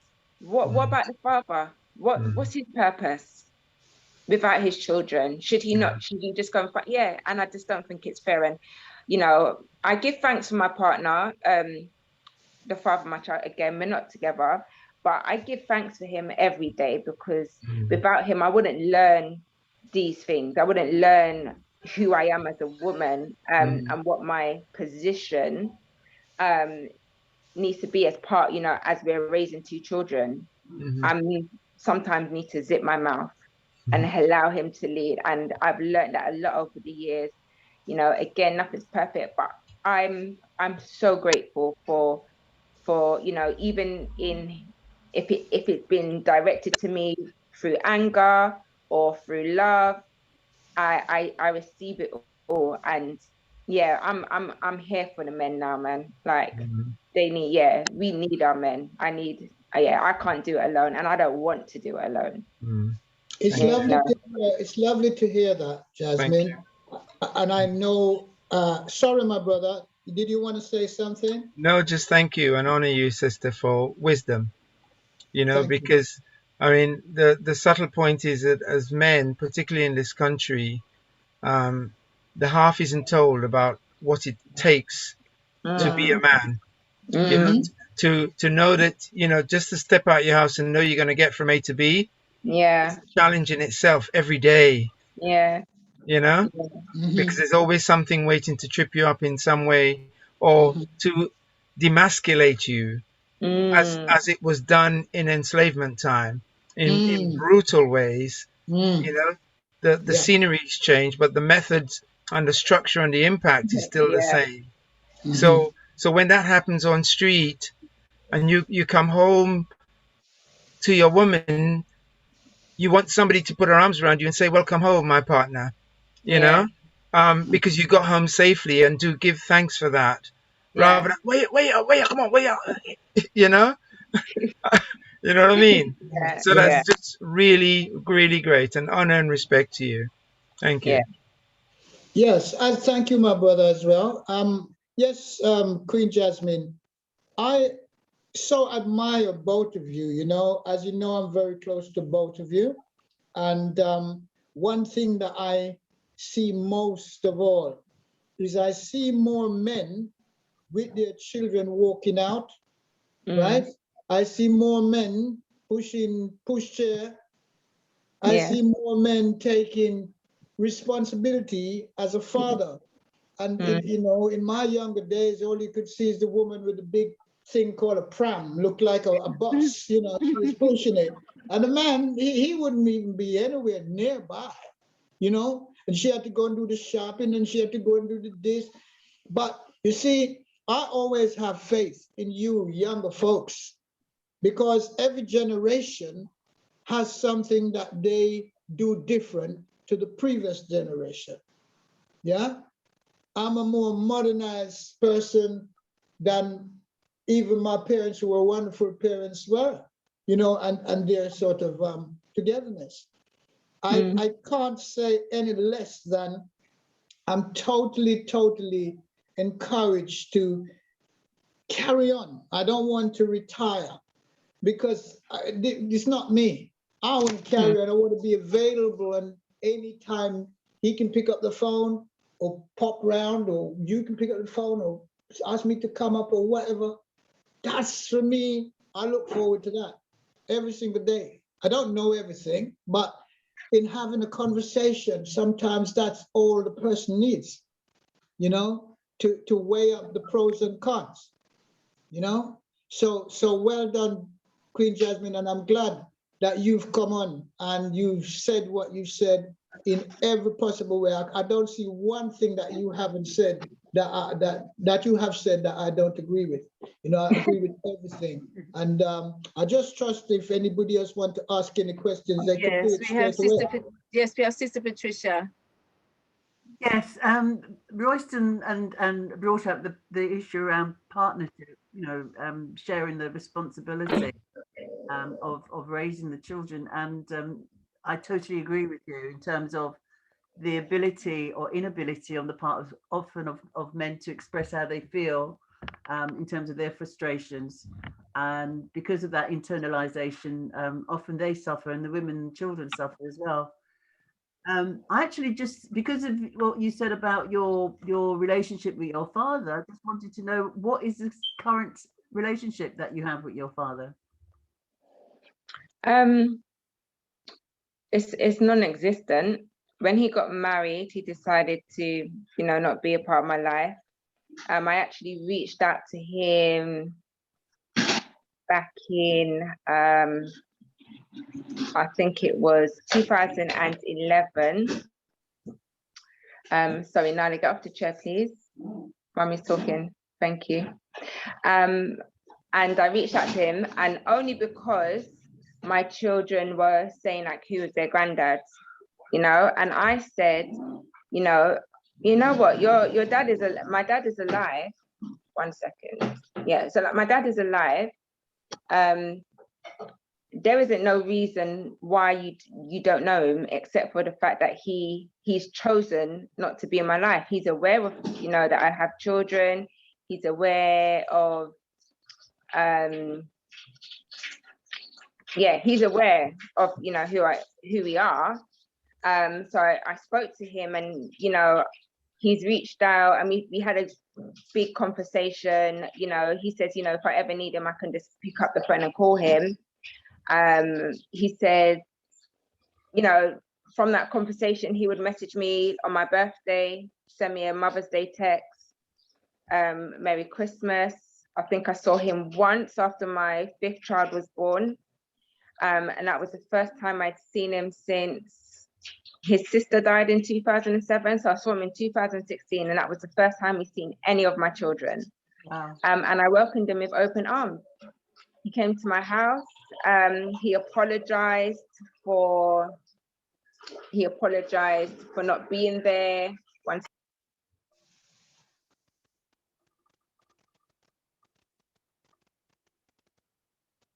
He apologized for, you know, kind of broke down himself. And that's when I start to see, you know, what the things that men go through. Yeah. Even though that I could have just said, you know, you weren't there for me, like you abandoned us. Yeah. You know, your reasons were rubbish. But I just saw him break down, and I just felt quite heartbroken for him. I said, you know what, Dad, it's fine. I'm fine, as you can see. I'm living, you know, the children are here, we're fine. But, you know, with you when you're here. He said to my children, don't worry, you're going to see more of me. Ain't seen more of him since. But, you know, I reached out to him again on my birthday last year. I sent him a message and said, you know, everything that I said to you today, I said, you know, I told him I'm not telling him these things for him to take any action, but I just wanted to know how I felt, and how I felt like he broke my heart. And he said he's sorry again, and that, you know, once this COVID thing is over, he's going to make more of an effort. But whether he does or whether he doesn't, I'm not holding him to it. I just hold him in a higher space, and I love him, and whatever he's going through, whatever reason he feels that he cannot come forward and have that relationship with me, that's for him to bear, not for me. He's my dad. I love him. I always will. So I know men have a tough time now. You know, I don't know what it was, what he's gone through. And I know, even being a parent myself, there are things that my children will never know about me. Yeah. You know, they won't know about me. Yeah. So I don't know. I can't say I know everything about my dad. I can't say I know his mindset. And I've even had to apply that same strategy when I'm with my relationship with my mum. You know, when I would get mad at why she did the things she did, or why she this person. But at the end of the day, my mum's, when it comes to her children, she would do anything and everything to make sure that, you know, we're okay. Yeah, and I love my mum, and I extend that same grace, whatever it is. Like, it just is what it is, you know. It just is what it is. Yeah. And we May I can no say longer... that your mom is also a graduate, right? Yes. Yeah. You know, she said that she's been inspired by for me doing stuff. So she's gone off and gone to university and done stuff. She's now starting her business as well. You know, anything I can do to encourage her, I will. And, you know, she's a wonderful woman. You know, they say mums make better grandparents than they do parents, because they learn so much, right? And I think that's why we love our grandmothers so much, because I don't know what it is, like they learn, they know, you know, what they didn't do with their child, it's like they can restart kind of thing. So she's a I can totally relate different to person that. with my children. Related, absolutely, absolutely. Yeah. Yeah. Yeah. Thank So you very we much, just have to, Jasmine. yeah, we have to extend the grace to them, because Yes.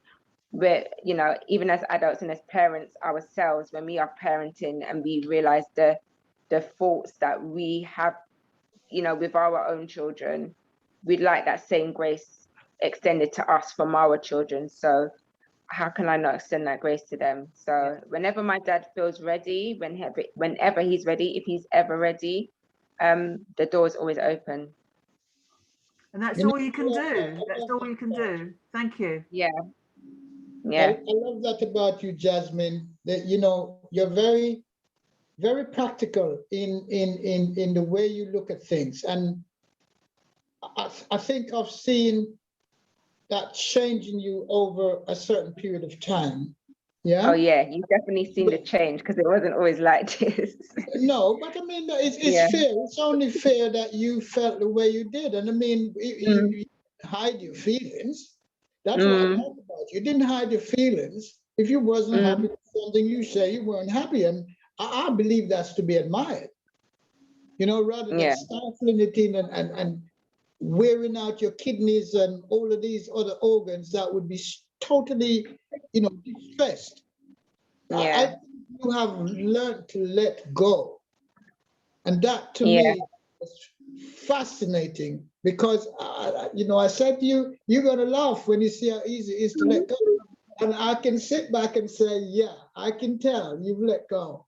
You've let go. Every day I let go. Every day even a little moment. I might be dealing with somebody who's just a customer or something. You just let go, because it really, it doesn't have, you don't have no room for it in your life. That's And right. I honestly feel so much lighter. You just get through life, and you see people for who they really are, not what they are displaying. That's right. So when you go through, you start to see them for, you know, you're displaying anger, you're showing anger to me, but I can see through that. Okay, you're having your moment. Let me breathe and try not to react to it. And let you have your moment, and wish you a good day, because it really doesn't help to hold on or be getting into petty, which is most of the time, you know, fallings out. When we have fallings out with family members, etc., it's petty. It can be very petty, and it can be resolved through a single conversation. I think that one of the major things that I think you've learned is what personality is and what characteristic is. Character is the blueprint of whom we are. Personality has an acronym, TAF. The way we choose to think, the way we choose to act, the way we choose to feel. And if we are in the attitude mode, yes, what I liken it to a turtle, right, with a shell. Well, they always shed shells according to how they're growing. So let's say they've shed 3 shells, if that was possible. I don't really even know. But for me, a little mythology does work. Yeah, because it's visual. So each of the shells weigh 10 kilos. So here's this fully grown now, walking around very slowly, because it's a very heavy weight, but it can bear it. And here comes the shell police, found the other 3 shells. Said to turtle, listen, I'm sorry, man. You have to put it on your back. And he puts it on the turtle's back.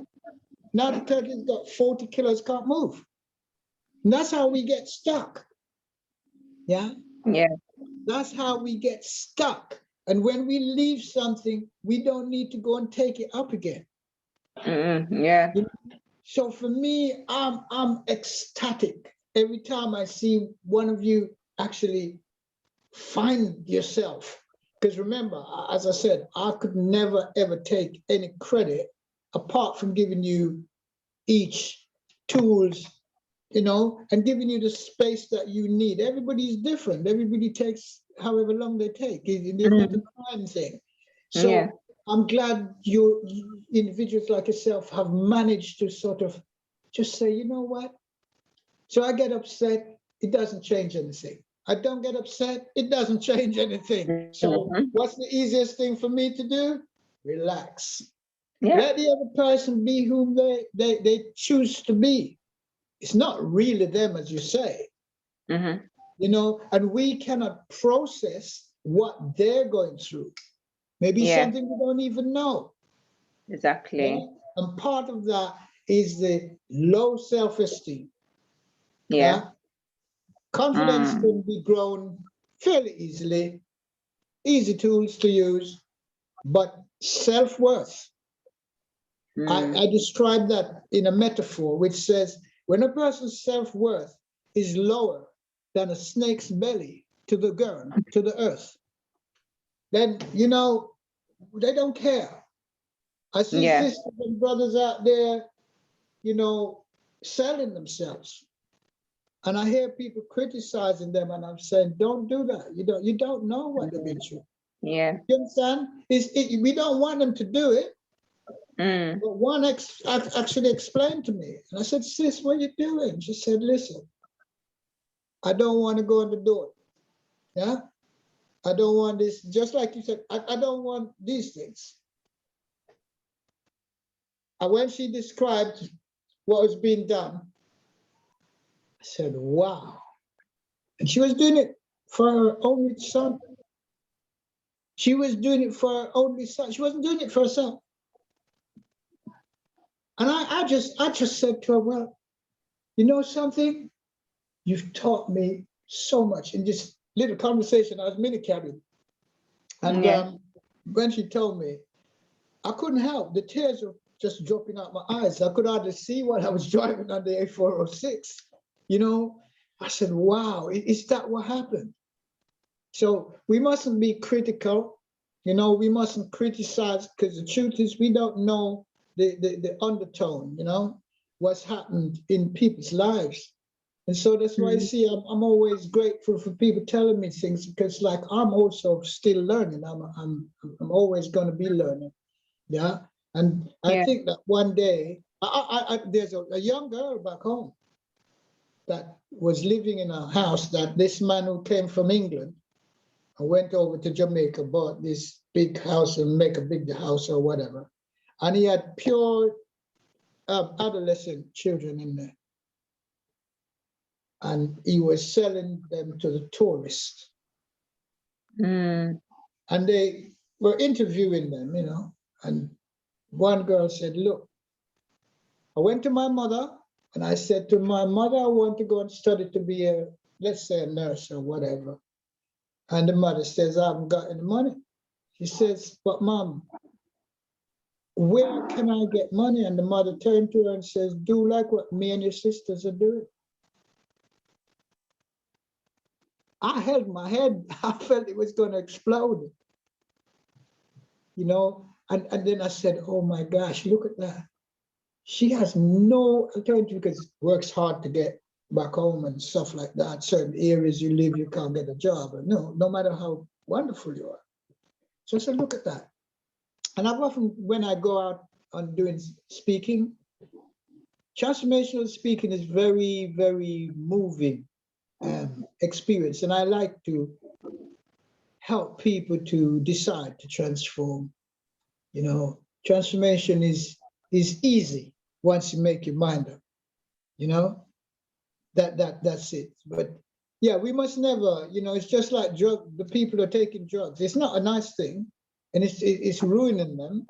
But I learned from a Hungarian psychologist in Canada, and I was talking to him some years ago on the phone, and I said, look, you know, he said, well, so you're coaching, blah, blah, blah, what do you do? And I tell him, he says, is there anybody you wouldn't coach? I said, yeah, I can't coach people with this hard drugs business because I don't have the expertise.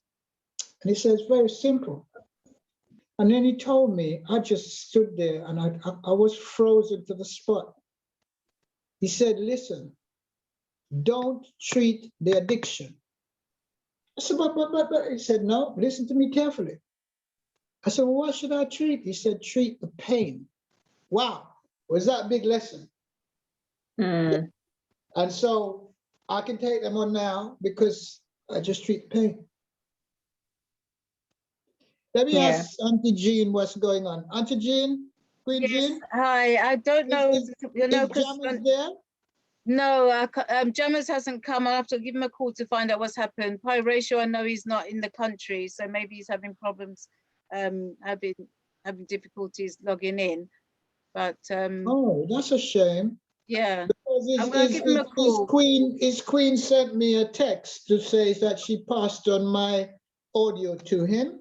And that he Okay. said he'll definitely be taking part. But of course, we don't know what's Yeah, happening. he's out probably there. in between traveling to where he is, or I don't know, because he said he was in 2 months about what he's going to do, if he's going to try and travel home or stay where he is to link on. So I don't know if he's traveling home. Maybe he's had trouble, but I'm going to find out anyway. I'm going to give. So did you get through to Jammers? No, I'm just going to try now. Okay, let me know. All right, will do. So, Queen Jasmine, Yes. I thank you very, very much. I know you've got your children and you got to look after them. No, they've been fed. They've had dinner and everything already. Okay, do you want to stay with us then? Yeah, I'm fine to stay. Okay, lovely, because I want you to hear Jammers. Jammers is coming to do, he's an etymologist. So, you know, he's just awesome. I tell him, they used to call him, some of his friends used to call him wordsmith or something. I said, no, you're not a wordsmith. He said, what am I? I said, you are a word scientist. Yeah, when you hear what he does with words, this man's awesome. You know? Yeah. He's so good. And this Garvey platform is good for us to have to share whatever our skills are. But you know, there's an actual place, an actual building, you know, that will be used for many different uses to help people. I believe that perhaps when that time comes, you may want to, if you feel like it, you may want to go and lecture there for whatever fee is your fee, you know, to help younger folks because there won't be any jobs for young people come 2-3 years time. See, they're already doing it through the vaccine, you see, because they know we don't want to take this thing, so that's how they're going to do it. Yeah, that's one way. See, Can I just ask Jasmine, Dr. Lyndon, in terms of current employment, what it is that you actually mentioned it earlier, but you didn't actually complete it, what you actually do now? Yeah. Okay, so currently, if you could put your contact details in the chat, so if individuals on the platform would like to make connection with you, they'll be able to do that. Yeah, I will do that. So I started a business called Admin Resolve, and that was providing administrative assistance to businesses in the areas of that, you know, where they needed assistance. Mostly I was supporting online coaches during the pandemic. A lot of them are doing trainings online via Zoom, running their Facebook groups, just posting messages, email management, scheduling, etc., all of those things. And then I took a break in March of this year. I went on what I'll call like a spiritual journey, and just had a time out just to really ground myself and get connected and get aligned with what it is that I want to do. I also work part-time at Tesco's. I have no shame in saying that. I took up the role as a part-time, but you know, when you first start your business, the money isn't rolling in every day as it is, and the money from your business you can't really take out straight away. It's a limited company. Yeah. So I took a part-time job at Tesco's. Quickly, within like 3 months, they just put me in like a leadership position, Yes.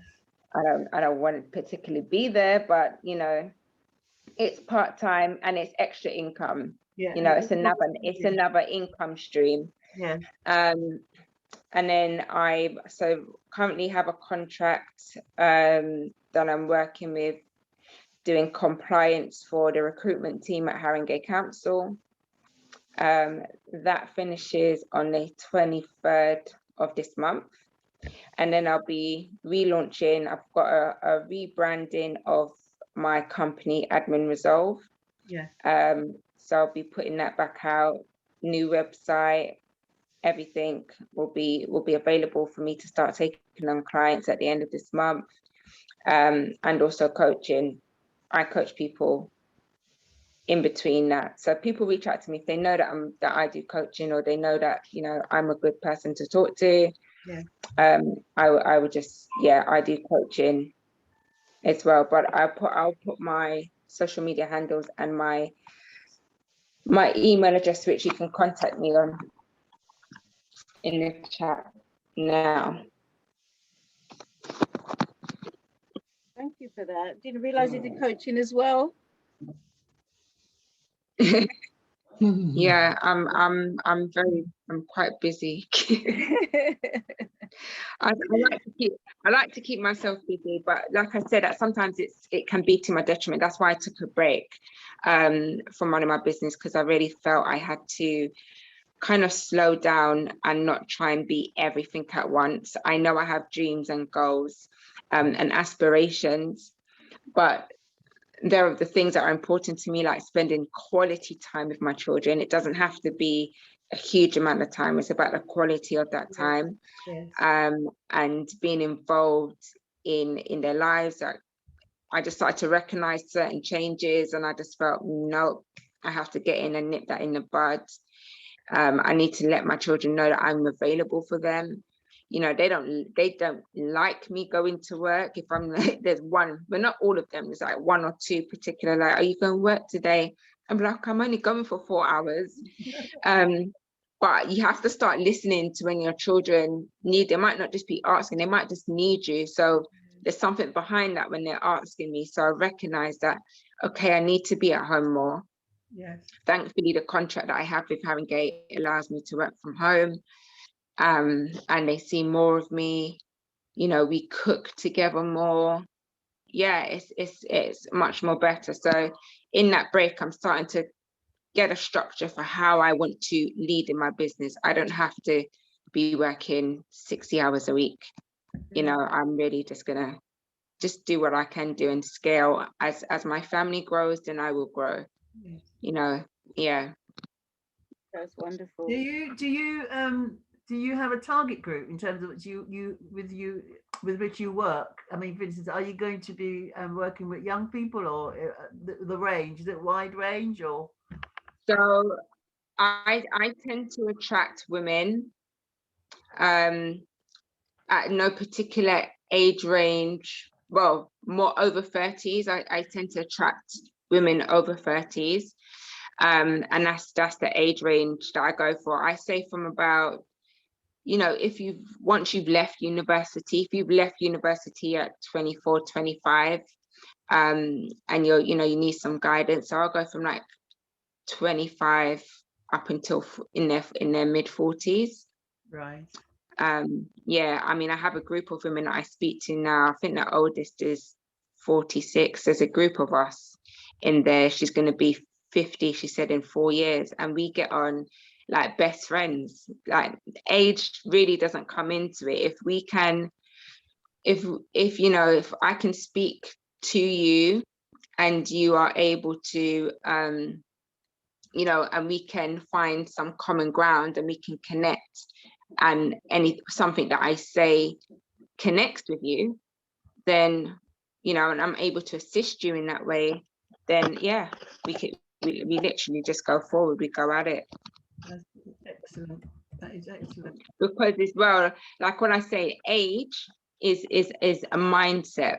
Yes. For some people, you can be 46 and still be 18 in your mind.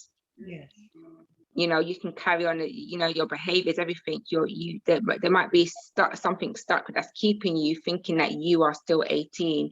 You behave like you're 18. I know some women that still very dependent on their mums, you know, and they're big grown women, and they want their mum to do everything. They feel entitled to have certain things. It really doesn't matter what age you are, I say. So it's very much a mindset thing. Excellent. Excellent. Very mature and inspiring presentation. Thank you. Yeah. Very much so. Yeah. Very much so. Lyndon has been a very, he's been, I say, like a catalyst, the catalyst for a lot of my growth.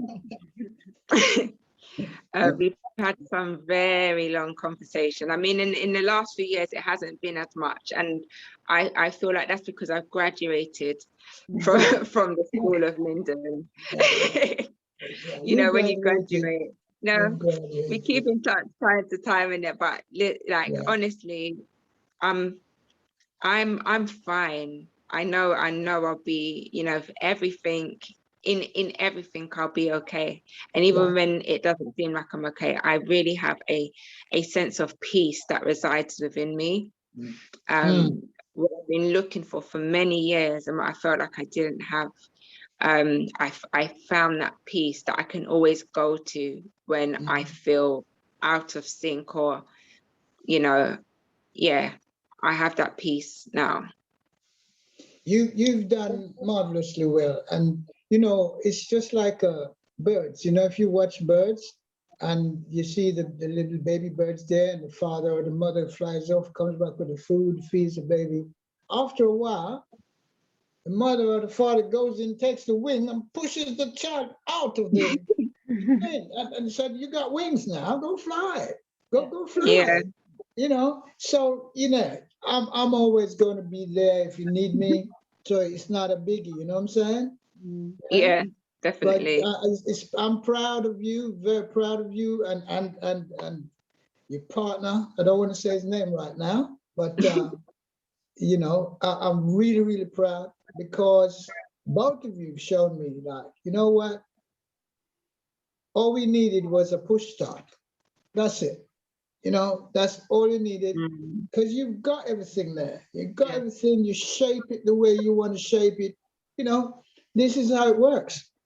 Very proud of you. Look at Linda as well. I mean, every time I see Linda on social media, she's in a different country, you know?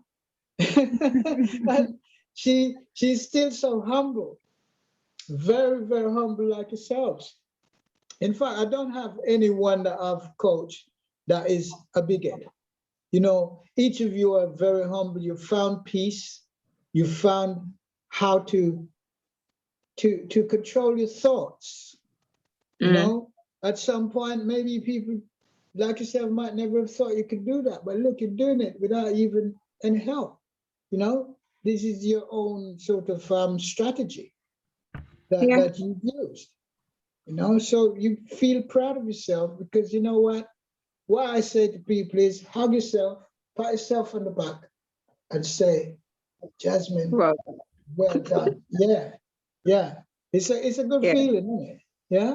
It's a very good feeling, and I enjoy it as well, especially within a group setting. Like, I have a group of women that we come together. You know, we join together every morning and pray. You know, we have to get up at 5 a.m. without any excuses, as you call it. And we get up, and today it's like they are tired. I hear it in their voice in the morning, the tiredness.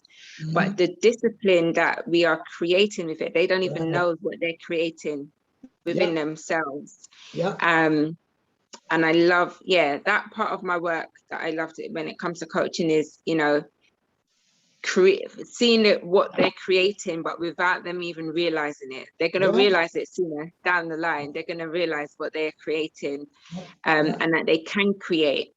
And I believe it's so important to ask yourself when you wake up in the morning. I don't know what everyone's morning ritual is. I'm up 4:30, between 4:30 and 5.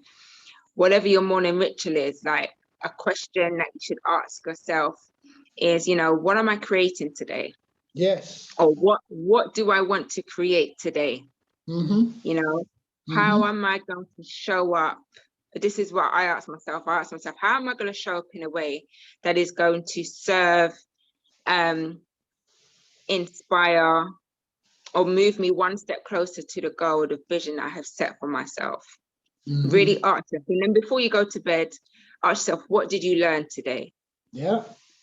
Because that reinstills the learning that you have done. Sometimes the days pass by and we think we haven't learned anything. But honestly, you think you haven't learned anything. And sometimes we're so busy, we're so busy being busy and not productive. So taking those moments, those little moments, it takes about 5 minutes. Just to sit down and give it literally 5 minutes. What do I want to create today? And at the end of the day, what have I learned today? What did I create today? And just writing them down in a little book or journaling is a powerful tool. It's key to emptying out what's on your mind. It's one less thing to offload on your mind. When you start to build up that habit of journey, it becomes natural. You start to think, okay, I've got so much, because the noise, as the sister said, can be so noisy.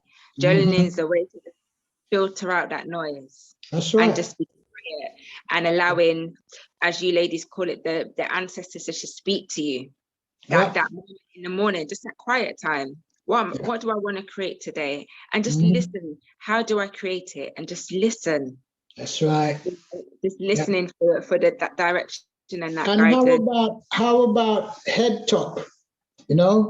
Head top is the key, right? Head top is the key. There's nothing wrong with if you have to contemplate something at some time, but go with your voice, your inner of influence. That's why I named it the inner voice of influence. Bam, every time we do something, what we've got to know is there are lots of brains. We don't just have one brain, We got 3 sort of major brains, which deals with different things. The one in the head, the heart is the number 1 brain. It tells this one and the other one, which is in our stomach, what to do. So we got 3 brains there. But then every single neuron, there's 100 billion neurons in our head, in this brain. There's 59 in the string that goes down, the brainstem. And in the rest of the body, there's about 68 or something like that. 68 million, but billions are in here. Every single one of those is a brain. Can you believe it? Every single neuron is a brain. And that's what I love about my coaching. As I said, when I set it up, it has to be, science-led, an amalgamation of science. And so right now, neuroscience is the in science. It's the one that's floating to the top. And it's so easy to get everything, into your mind, like, wow, the vagus nerves in here. Which side of the vagus nerves am I operating on? The fight, flight, or fear one, it goes to the sympathetic side. The other side is the parasympathetic, which is the one that calms us down. And you see the breathing, today I can go on and download my certificate as a breathing coach, you know, from one establishment, and on the other establishment, as I say, when I finish that 21 day, I'll have another certificate in that. And at the same time, I'm doing a very minor, 3 minor courses at Harvard for neuroscience, you know, because I would like to conquer that, because and quantum physics, these are brilliant stuff. So I'll never run out of tools. I always want to modernize, have more tools, and even the questionnaires, you know. That's wonderful. We've got Sister Patricia in the waving away in the background. All right. Question in. It looks like it's just myself and Royston engaging with you tonight, Lyndon and Jasmine. That's fine. But I was listening, obviously, because Pi Ratio hasn't communicated with you yet, Auntie Jean? No, he's not in the country, so he's probably having internet connection problems. I have spoken with. Sorry, it's either that or today is his brother's funeral. Okay. Could well be that. Could well be that. Right. I have spoken with Jammers. And whereabouts is he coming in, or isn't he coming in? He's coming in. He said he's coming in, but he should have been in already by the time he said he was coming in. Okay, I have a quick question. Maybe he's walking in. I have a quick question, Jasmine, whilst we're waiting. Yes. That is to do with reparations. You know, the Emancipation Reparations Committee. I mean, we talk about the need for us to heal, to reclaim. Mm-hmm. You know, in terms of moving forward and healing. And for me, the reclamation start with the self, which is what you've done in terms of the work that you've been doing with Dr. Lyndon. So when you started, was it more counselling therapy that you dealt with? And if so, is it something that you would want to speak on in terms of recommending that to people on the platform? Are you able to speak on that at all? Yeah, I don't believe, I from my point of view, I didn't feel like it was counselling. Lyndon provided a space for me to express and be myself without judgment.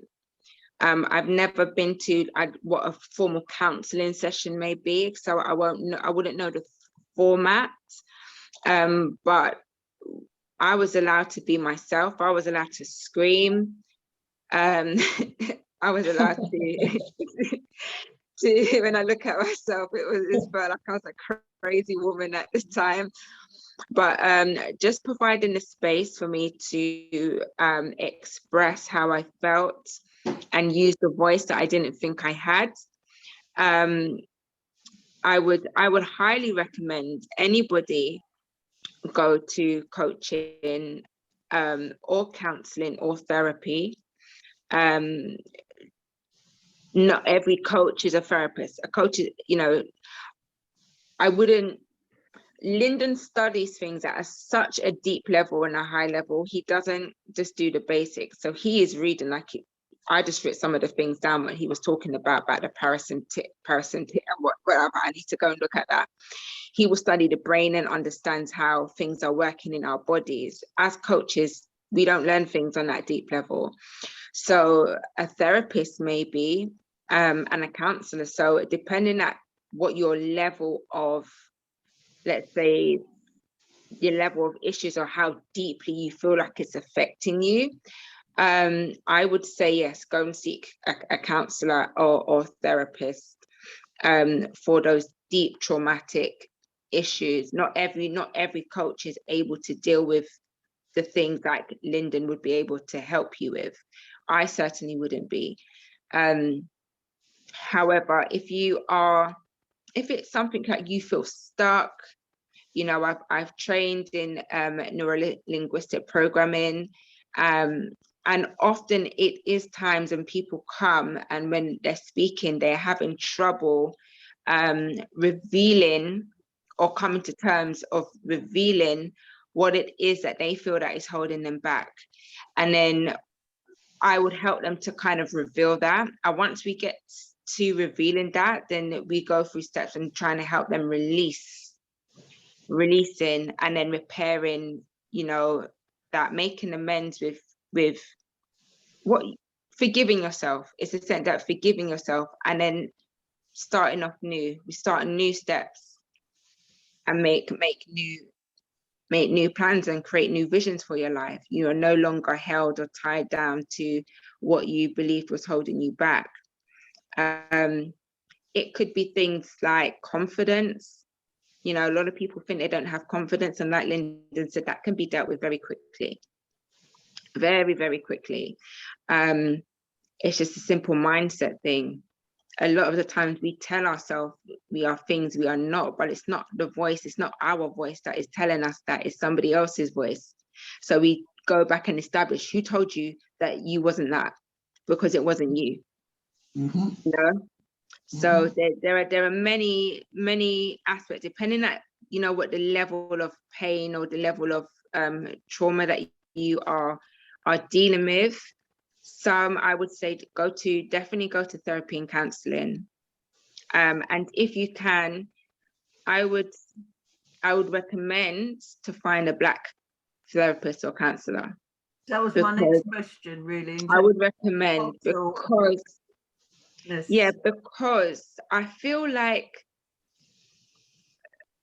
you know, I love everybody, skin, nation, color. Like, I don't care. You show me respect and show me love, that's fine. But there are things that we go through as Black people that only other Black people understand.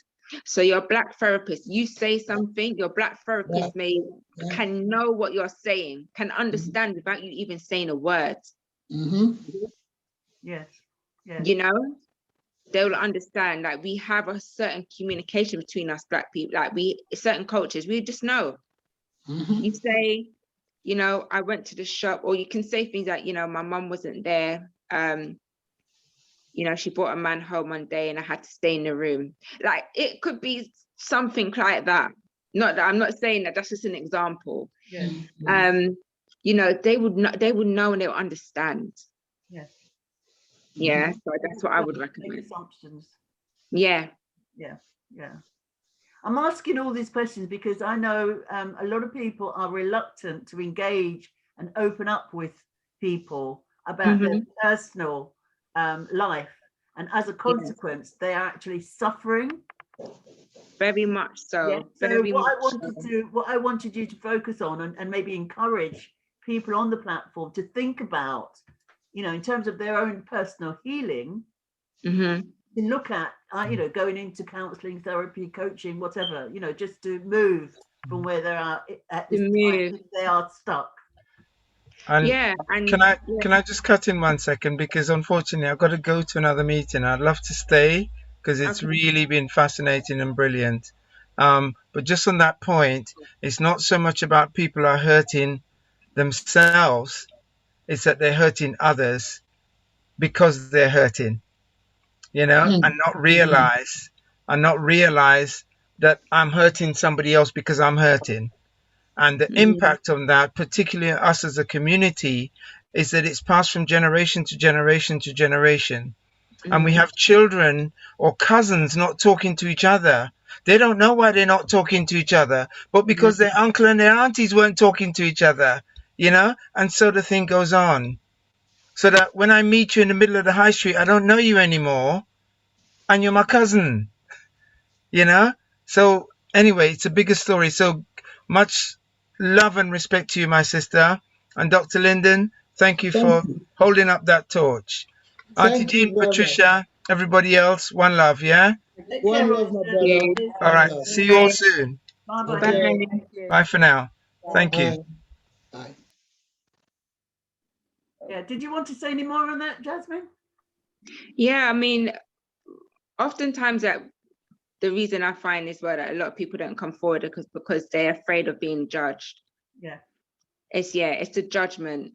But when you find somebody, you find a coach, you can find somebody that you can release too, and you know that you're not going to get judged. And that's what Lyndon was for me. You know, I could say whatever it was, and I know that I wouldn't be judged, you know. And that's the space that some people find difficult in finding, because you get some coaches and some therapists that like to tell you what to do, or tell you how you should do, or what they think you should do in your situation, where the truth is it's not for them to tell you what to do. It's them to facilitate the space for you to find your own answers. And deal with your own healing. And for some people it might not be as quick as others. It will take time, but taking that first step, courage, and it's showing, you know, your inner self, your true inner self is calling. It wants to be heard. It wants to speak, but you cannot hear it because you're caging it in, you know, in this shell, in this cage. You're hiding it. It cannot express itself, and it's calling. So that's what the hurt is. Yes. It's not necessarily what happened to you. It's not necessarily, you know, the trauma that you think you've been through sometimes. What the pain is for some people is it's your inner self is calling to be heard, to be expressed, to be authentic, and it can't do that. And that's what the hurt is. But you're attributing the hurt to something that happened to you, you know. So yeah. You call this internalized depression. Yes, very much, very much so. Yeah, I just wanted you to emphasize that. I'm using you in a way to emphasize that for the people on the platform, because as us African heritage people, we are suffering tremendously, and it's really important that we take responsibility to work through and you know, take responsibility for our own healing. You know, start that process. Yeah. Can I say something? Sorry, can I just say something, please, sir? Go ahead. Okay, Yeah, Delroy. sure. Yeah. I mean, first of all, just want to say respect, Jasmine, to yourself and Doctor. It's been a really beautiful lesson, beautiful, powerful spirits. So I just want to acknowledge that to start with. I just wanted to pick up on the last couple of things you've been saying, Jasmine. I suppose I just want to re-emphasize what you said. I know Brother Royston's just left, but I also want to go back a bit to kind of, for me, I think it's really important, and I think you've said it, that there's no hierarchy in pain. Yeah, so the person who's causing pain is just as important as the person who gets hurt. Yeah, we don't create a hierarchy, yeah, around who is more important in terms of whether we call it the perpetrator or the victim. The perpetrator is hurting. Yeah, they wouldn't be doing what they're doing if they weren't in deep pain, as you name it, Jasmine. Yeah, so I think it's important that we don't judge the perpetrator. And I'm not saying that I'm condoning that. Yeah, just the perpetrator. Definitely not. Yeah. Healing is in as much as the quote unquote victim does. And just to go back to what you said, Jasmine, I really love the phrasing that you put around the pain. The pain is a call. Yeah, it's actually our inner being speaking to us for something deeper to be expressed. You know, in my terms, that would be the ancestors, that would be our spirit guides, that would be our purpose, that would be our higher self, whatever you want to call that, whatever names you want to give it. So I just think it's a really beautiful and elegant and powerful way to frame it. Yeah, that because sometimes I think what happens, I can speak personally, is that there can be such shame around the pain. Yeah, because I take it personally. Yeah, or we can take it personally. We can think it's us. You know, we can think there's a deficiency or you know, something's wrong with us anyway. Yeah, why I can't quote unquote overcome this challenge, this issue, you know, whatever it might be. So I think it's a really elegant way to frame it, like you did. Yeah, as an invitation. Yeah, to come what we can be and what is being invoked by our spirits and by those who know us best in the world of spirit as well. Yeah, so I just wanted to say, just to kind of re-emphasize what you're saying. Yeah, because I just think it's really critical and beautiful and important. Yeah, what you're doing and how you're doing it. Yeah, because there's something to me about your presence. Yeah, which is absolutely, totally powerful in your stillness, in your silence, in your listening. Yeah, in just a beautiful steadfastness that you express and you emit. And yeah, sorry, didn't do that. Yeah, I just want to salute that. And I'll call him the godfather behind you. Yeah, Godfather Lyndon. It's just beautiful. I just want to say it's beautiful, it's beautiful, it's beautiful. Yeah, that's it. My honorable brother, Yes. my honorable younger brother, Elroy, listen, thank you very much for speaking with Jasmine and making those points. I just wanted to make a very small point, but it's also a very potent point, is that Black, Nubian, Melanin African people as a whole see a stigma. You know, there's been held back by a stigma when it comes to counseling, you know, psychotherapy, coaching, whatever it is. They don't want to be part of it because they don't want anybody to know they've got a problem. Yeah. And then there's the second part of that, which is the trust. Most Black people do not trust the other Black people. Mm-hmm. And that's also underlying, plus what you've said, plus what Jasmine said, you know, which we've all put in there. But you see, one of the most powerful things, and it's not boasting, it's about coaching, that I learned before I designed my own, is two things. One, coaching must be focused on the individual. Yeah. It's much more powerful that way and more meaningful to the individual.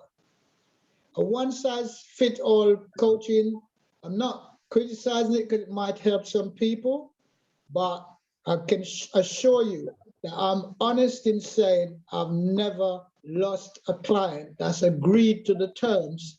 As you know, Jasmine, there's a contract, okay? There's a contract. Whatever we have discussed goes in that contract and we are held to account, yeah? And like you said, the other side of it is, I've studied therapy the way they taught it in uni. And I'm not gonna say again that it doesn't help, but like you said earlier on, Queen Jasmine, it's not the responsibility of the coach, counselor, whomever it is, the therapist, to try to do something for the client. You know, the client needs to vent, the client might need to mourn, the client may need to do a whole heap of things, but it cannot be resolved permanently if it's done by somebody outside of the client. So these are real relative facts. You know, relative facts. Yes, it's got to be you, and you take whatever time it takes you. Like, everybody works at their own pace. I've never turned around and said to anybody, well, look, you know, I've been seeing you for a couple of years and now you should get on with it. No, Yeah. no. I said, right, where are you now? Tell me where you are. What's holding you back? You know, can we talk about it? Blah, blah, blah. And as you know, I never stop talking, so. Yeah, so just a sec, I'm just going to say just a sec. I want to just check to see if Jammers, are you in the house? Jammers? I thought it was David coming, was Jammers. Jammers, can you hear me? Okay, maybe not. Maybe you can't His hear name me. is not All up right. there? I see you, Dave. Dave. No. Well, it could be him. His name is David, isn't it? Yeah. Jammers? Well, it's not answering. Okay. All right. Let's just say last final words from Sister Jasmine. Well, if I could just jump in here. Final Yeah. words. I believe that Queen Jasmine has shown a degree of autonomy. Yeah, a degree of autonomy, a huge degree, because it tells me, are you speaking? No, we're listening to you, Lyndon. Oh, I didn't want to disturb. No, Yeah. she's muted, so you're not disturbing her. Thank you. The truth is, see, Jasmine, as you can see, she's totally balanced now. You know, Jasmine is at the stage of homeostasis or homeostasis. Yes, it's a place where you balance, you properly balance. Yeah, Jasmine is using both hemispheres of her brain, not just one side. Most people who are hurt just using one side. And that side is the logical sequence of the conscious mind. Because if something doesn't go step by step or rational, logical, they lose. I, as Jasmine will tell you, and all of my clients will tell you, I do not belong to the common sense club. Yeah? Because that's just common sense and everybody's got it. I'm an unconventional, yeah, uncommon sense. There's nothing wrong with uncommon sense. In fact, there's everything right with it. Yeah, and that's how my coaching goes. It's about the uncommon sense. I'm not saying you can't be logical some of the time, but the difference is, are you a critical thinker? You know, are you a holistic thinker? No, most people are one-sided thinker. Yeah, because already they've taken on the MEE victim, the me victim status, and they wear it like a cloak. Sometimes it's more like a skin, like there's a third skin there. And they're walking in their own shadows, trampling their own shadows, whether it's early morning, noon, or afternoon. You never see that everybody else shadows in front of you before 12 midday. It's underneath your feet at midday, and after midday, 1 degree after midday is behind you. He's here. Many people don't know how to press that delete button. Many people don't know how to switch off. Yeah, many people suffer with what is termed as busy brain because they think too much. And what they don't realize is that we have some things in our brain called dendrites, which actually is a physical activity to think. So when you hear somebody's got burnout, it's because they think too much. It's simple. And now if you got burnout, I know one woman, she told me, oh, my legs just jumping like that. I said, oh, you've got moving leg syndrome. She said, that's what the doctor said. What can I do? I said, well, first of all, you've got to get some dopamine. She said, but I'm not on drugs. I said, the body makes every single drug they sell out in the street. And I'm telling you that. Dopamine deficiency made her leg do this. She couldn't have any control over it. And the doctor couldn't, you know, because she's not a drug addict, so-called, the doctor could not give her the dopamine. But there was one way of getting the dopamine, which I told her about. Now, she hasn't got moving leg syndrome. Yeah? Excellent. Yeah? We've got so many good things happening. I mean, adrenaline, all right, so that We've happens. got Jammers in the house now, so you can... She's in the house? Yeah, Jammers So has just arrived. Okay, I want Jasmine, Queen Jasmine, to hear Jammers. Jammers is fantastic. So, Queen Jasmine, thank you again. And thank you for staying on despite the fact that we've well overrun the time. But you know something, we learned a lot more about Queen Jasmine, and the more the longer she was with us, is the more inspiring her life is to us. Yes, so we learned a lot just from having the extra time. So I really do appreciate, love that, and thank you, Jasmine. Keep on going and keep on doing what you're doing. Keep on keeping on. Thank you so much. You're only just on the first run of the ladder, and you've done so much already. It's plenty more in the tank from her. Yes, most definitely. Wait and see. Most definitely. Okay, thank you, Dr. Lyndon. Thank You're you. welcome. You're And welcome. thank you, Queen Jasmine, young Queen Jasmine, I should say. You're like a teenager. Jammers, welcome, finally, but welcome. The screen is now yours. You want to quickly introduce yourself, let people know who you are. And Jasmine also would like to know who you are and what you can deliver. The screen is now yours and welcome. Can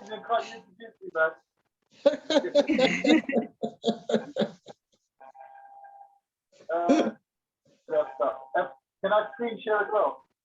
Oh yeah, I'll give you a screen share. Your sound is a bit You test your sound. yeah, your sound is not 100%. Oh, It's like a squeaky noise I know why. coming. Yeah, you're able to share your screen.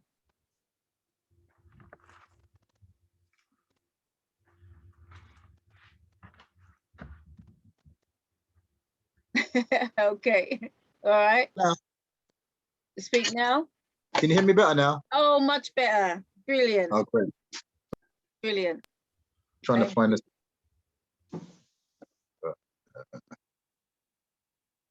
Right, knows who Jammer is.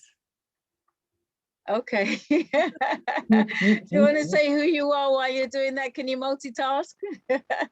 Yeah, my name's Jammers. What it is, my speciality, I suppose, is looking at words. Yes. Looking at well, etymology means the origin of words, how words are formed, and the original source of words. Yeah, and my specialty, I suppose, is looking at words, but then looking at the intelligence behind why the words were formed. There's not really a name for it, but this is what I do. You know, it came to me. I was in like a traumatic situation. Basically, I was living in a van for a couple of years, and then, funny enough, I used to read all of these Marvel comics, the superheroes and stuff like that, and I feel like the ancestors have just given me this gift at looking at words in a different way to what academia does.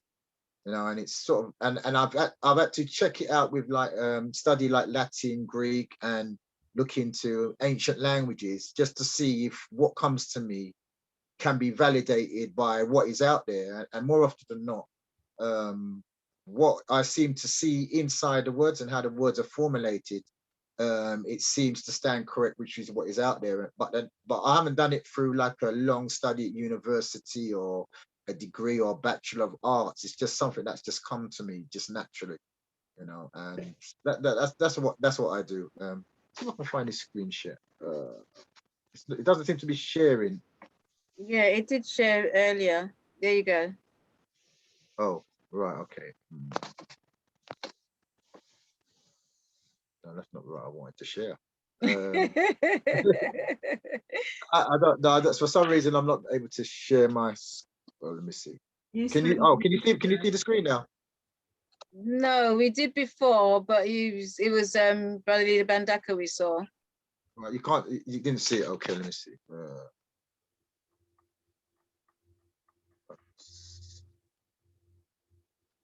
Screen. Okay, cool. Can you see the screen now? Yeah. Yes.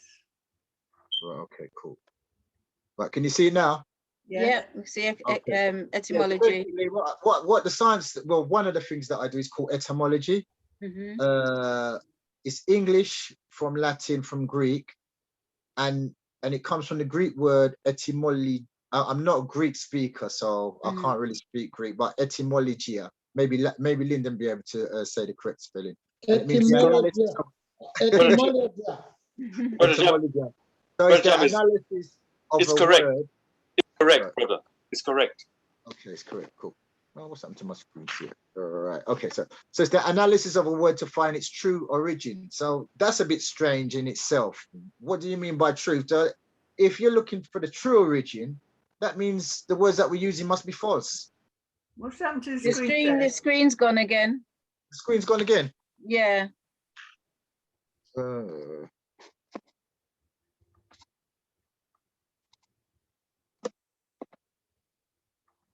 Can you see the screen now? Yeah, we're back in. You're back in, yeah? Okay. Yeah. So that means that there's something up straight away, because if you're looking to find, I spelled find wrong, to find with a D, it's true. That means there's something must be wrong already. Why do we have to, why? That means the words that we're using, there must be something that's not correct with them. But so this is basically what I do. But today I'm going to be looking at trauma from an etymological standpoint. So trauma is a Latin, comes from English via Latin from a Greek word trauma, which means a wound, a hurt, or a defeat. So this is what the trauma means in its essence, and in a medical essence of what trauma is. So if it comes from the Greek word, let me go back to it. So trauma, a Greek word using hurt and defeat. You have to look at Greek principles in relation to hurt and defeat. And the nearest thing that I found is Odysseus, the Greek goddess of depression, grief, and anxiety. Right. The Roman goddess in relation to the Greek goddess name is Misera, which where the word misery comes from. So the terms that we're using are not coming from an African perspective or a Kemetic perspective. The words that we're using, the psychology that we're using, doesn't come via us. Can you still see the screen? No. It just went. It just went. It just went. Okay. Yeah. It keeps going for some reason.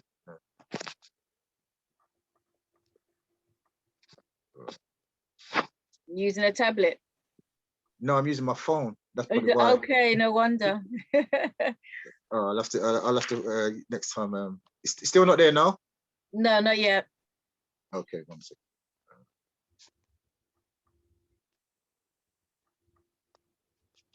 I've lost second here.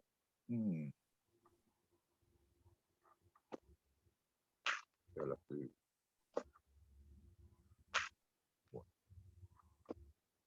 So back in the Zoom. While we're in the silence, this is you're tuned into Auntie Jean's Zone on Black Culture Radio, which is all the W's, blackcultureradio.com. Jammers is just sorting out his screen share. Sorting out my screen share, which is not working. Okay. So the closest. So basically, what I was saying is it's a Greek concept. Mm-hmm. So what it really is going on is that we are really under. Well, let me go through to trauma. So this is the Greek goddess of misery, which is a goddess of depression, grief, and anxiety. And that's where the word misera comes from, where misery comes from. If trauma relates to wound, then we're looking at the god of war, which is Mars. So Mars. And the reason why I'm saying this, because the formula in relation to force, because a wound is caused by force, and Newton's second law of force is force equals mass of an object plus acceleration. So when force is applied to an object, it could be a physical, mental, or psychological force. It leads to a deformity. So that means it leads to another form being created. So that's the essence. Let me just go. I'm just going to go back to a normal screen. Mm-hmm. Right. So the essence of what I've just said is that we are living in trauma without some of us realizing it. The reason why I say we're living in trauma, because it's like an ant teaching a fly how to be a fly. The ant has no concept of what it is to be a fly, or put it in a better word, a chicken, because this is one that we use already, a chicken teaching an eagle how to be a chicken. The chicken will make mistakes, and suddenly when it tries to run like a chicken, its wings will open and it will start flying. And then the chickens will laugh at that chicken for flying, and that chicken will feel bad about flying. So we are running under trauma because we are being taught religiously, spiritually, and leisure, and how to conduct ourselves by people other than us, who have a different makeup to us, who have a different way of thinking due to who they are. So unless we find out who we are as a people and come to a common term of finding out who we are, then we are living a whole lifestyle that is traumatic, or a lifestyle of an essence of somebody other than ourselves. You know, people are living their whole lives based on somebody else's thought process, somebody else's way of thinking, somebody else's way of doing things. So what we have to do, this is through like what I do, etymology. We have to really look at how we have to navigate in our life to move in a way that we can find ourselves and who we are. And the first thing in relation to who we are is that we're not based on a word, especially a word that somebody else has given us to assign as our identity. In our real essence, we are not a word based on a skin color. We are not a word based on a location. We're not a word based on a characteristics. We're not a word based on a star sign. You know, these are just forms of identification. Or we're not a word that relates to a religion. These are forms of identification, but these are just essences or things that we associate ourselves to. And as long as we associate ourselves to these concepts without really looking into what we really are, or asking questions beyond what we've been given, you know, we're going to be stuck in these words that we have been given to use by somebody other than ourselves. So for instance, the word person, when you look at the word person, you're not a person in the way that the word person has been given you to use. Person is made up of two sounds.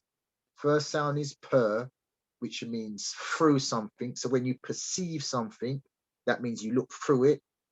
When you're looking at perspective, you look through something. You know, so per means through. It means to go through something. Son comes from the word sonic, comes from the word energy. You know, so person just means the energy that comes through you. So you are just energy. You are just a vehicle that allows energy to come through you. So this means that you don't have a fixed form. You don't have a fixed form. You have the ability to manipulate energy in whatever form you want to do. In relation to trauma, trauma is when you experience something, and through that experience you attach yourself to that experience, and in such a way that you believe that you can't separate from that experience, and then you carry that experience with you. You know, you believe you become that experience, and in relation to who we are, once again, person means you just have energy going through you. Then you have a power to manipulate the energy that goes through you. So this means that we are really, in a word that I could use, we are like alchemedians. Alchemy is alchemy. So basically we're performing alchemy. Basically, we are using chemicals in us in relation to creating the way that we move, the way that we think. You know, every time we do something, we have a system in us that enables us to do whatever we think. You see, so we have the ability to create whatever state we want to be in, and that's the reality of who we are. We are not a fixed form. We are people who can do whatever we perceive we want to do. The problem is, because one aspect that has been taken away from our concepts of why we're kind of trapped in certain trauma is in relation to a word that's been taken, a word that's been seen as a negative word that's been applied to us. And the word is, once again, as in the formula, is the word force. force is a way in which that you are able to maneuver. In the words of Ra, I'm got the words. In the words of I'll get his name before I end. But in relation to who we are, we have energy. We have energy coming through us from an imperceivable force. You know, the energy that we have going through is greater than us. Like our ability to think, our heartbeat, the way we manipulate air, the way we have balance, with the way we can see differentiate with color, and especially through us as a melanated or carbonite being, we have a greater ability to manipulate frequencies, and manipulating frequencies is just calculations. And on a higher level, we can absorb information, and that is what is called feeling. Feeling, once again, over a long distance is telepathy. Like sound over a long distance is telephone, because tel means distance. Vision over a long distance is television. So feeling over a long distance is telepathy, because pathy means feeling, as in sympathy, empathy. So we have a telepathic nature where we can take somebody else's feeling and read the feeling. So we can see somebody can come into a room and we can read who that person is because of our ability to feel. Where we are being trained to be reigned over by people who need figures and calculation and statistics, because they don't have that level of ability to interpretate. This is why they need machines and calculations to do things that we can feel, especially when it comes to dancing. Dancing is basically interpreting vibration. So we have the ability to interpret a vibration that other people copy, you know, and they have ability to mimic and copy what we do, you know. So in relation to who we are, once again, we have the ability to manipulate energy. So that means if you can laugh and cry in a second, you're not fixed by any word, you know. Inside the word label, the first sound in the word label is the word lay. The next sound in the word label is able. So when somebody gives you a label, they lay down what you're able to do. And if you accept these words as who you are, then you shut yourself down to things that you can do outside of that. So that's just a basic introduction. Has anybody got any questions to ask in relation to what I've just said? Anybody got any questions? I haven't got a question, but I'd just like to say, wow, David Jammers has moved the dial, because I grew up with David Jammers in Tottenham. Okay. And we've been on a journey. We've been on a musical journey, and now a spiritual journey. And I'm just so proud to hear the way he's delivered what is in his mind, and he's done it through books, he's done it through plays, he's done it through various platforms. And I'm just saying, well done, congratulations. I'm very impressed, and I'm learning. So thank you. Wonderful. I see, Jasmine, you've unmuted. Yeah, that was fire. Like, so many wow moments in everything you just said. My question is, so with everything you've just said, like, how does someone teach or help other people to deconstruct, you know, the notions of the labels that we've put on ourselves? I love what you said about, you know, what the label means. You know, someone has laid upon what they believe you are able to do.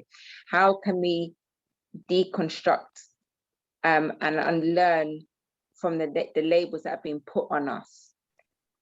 Well, I think the hardest thing sometimes is to convince somebody else, because they've invested so much time and energy into these concepts. You know, it's like a bank when you put so much money in the bank, and if you haven't got something to give them, they're not going to be able to leave what they've invested so much time with. If you're on the same level as them, I mean, if they're living well and you're not living well, your words are not going to be able to convince them. So the best thing that you can do is lead by example. You know, when you generate a certain energy, energy is like it's like coronavirus, basically. Somebody gives you a dirty look, and all of a sudden, because we don't understand that we really have the ability to see when somebody gives you a dirty look, the reason why you feel bad is because you can feel what they're feeling about themselves. Yeah. We don't have that power. We take on the feeling and think that there's something wrong with us. We don't recognize that power. Mhm. Yeah, I get you. And what it is with them, you see, what it is with, because basically, in relation to who we have a totally different makeup from in our DNA, because we've come from a place of abundance, come from a place where there's abundance of food, there's abundance. So we have time to create, we have time to laugh, joke, and relax. They come from a place of scarcity. So they're in their DNA, they've got a hunter's mentality. So they have a total different, and it's good for them, because that, just like animals have different, if you look at how nature is, nature gives animals different forms based to their environment, so that for the best way to optimize their survival. What's happened to us is that we've been forced and taken into somebody else's lifestyle, somebody else's way of living, and thinking that's our way of living, and thinking that that's the only way of living. So we are now, every time we do something that somebody else is showing us who's not one of us, we're actually diminishing who we really are. When we go in, virtually every word we're using is based on their psychology, their reasoning, which works for them. So, as I said, the way it is through example. It's basically, we have the ability, you have to do it for yourself, and then others will see what you're doing and take things from you that way. So the first work you have to do is with yourself, and then when you do it with yourself as well, it's like we are electromagnetic beings. So you will find, just like with people have come to Auntie Jean's, you will find that you will attract people with that energy to you. Just like a smile will light up a whole room, or somebody walks in the party and just the way they move, their charisma, everybody's watching them. You see, so the more you tap into who you really are, the more you free yourself from the trauma that's around you, because you have to free yourself first before you can free any other. Most likely people will drag you or the other problem is, once you start to have that light, everybody wants to drain your energy from you. So it's a journey that you have to take to find your way.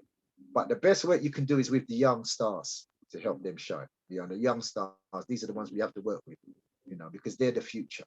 Yeah. And the more you delve into who you are, is the more the puzzle becomes clearer. And that's all you need. I think the best thing you can do is, when you can see things clearly, then you don't have no drama. You don't have no you don't have no disturbance. You have a balanced state of mind. Because really, who we really are, when you really check who we really are, you're just a thought. That's all you are. That's what you are, really. My daughter's friend once said, "You're just an opinion." And it's the young stars, they really know. They're trying to tell you.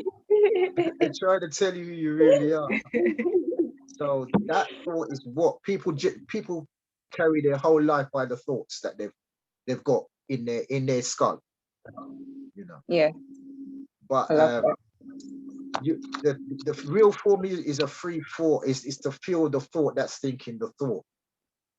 Because then you free the thought from the attachments of a restriction or a limitation. Because virtually every thought you think about yourself you're limiting yourself. But you are the energy of the thought. It's a hard one to get your head around, but you wake up in the day, you feel, oh no, what day is this going to be like? Oh no, the phone. Oh, I've got to do. So you're just the thought process. So the thought that you wake or carry yourself, that's who you are for that period of time. Yeah. And the problem is, we're carrying around other people's thoughts all the time, other people's concepts all the time. Playing the roles that other people have given us to play. They're using us. Basically, and the problem is, we are like the calculator. We have everything in us, but we're the calculator that everybody else is doing their calculations on. And they know what buttons to push on us to get the results they want. Yeah. So we really have to recognize the power. Even on the landmass we got, if Africa closed its doors, the whole world would starve. Yeah, true. Right. So you can see nature placed us in the place of abundance and placed them in the place of scarcity for a reason. You see, so they don't want us to recognize what is really going on here. You know, so we run around traumatized, trying to play the roles of the labels that the words that they've given us to identify. And the problem with a word, if it doesn't give you an instruction, then the words that we're given to be used are called meanings. When you reverse the sound meaning, that means in mean. In mean in mathematics is average. Average doesn't give you the precise destination of where you want to get to. So a word like sit, jump, run, you know what to do.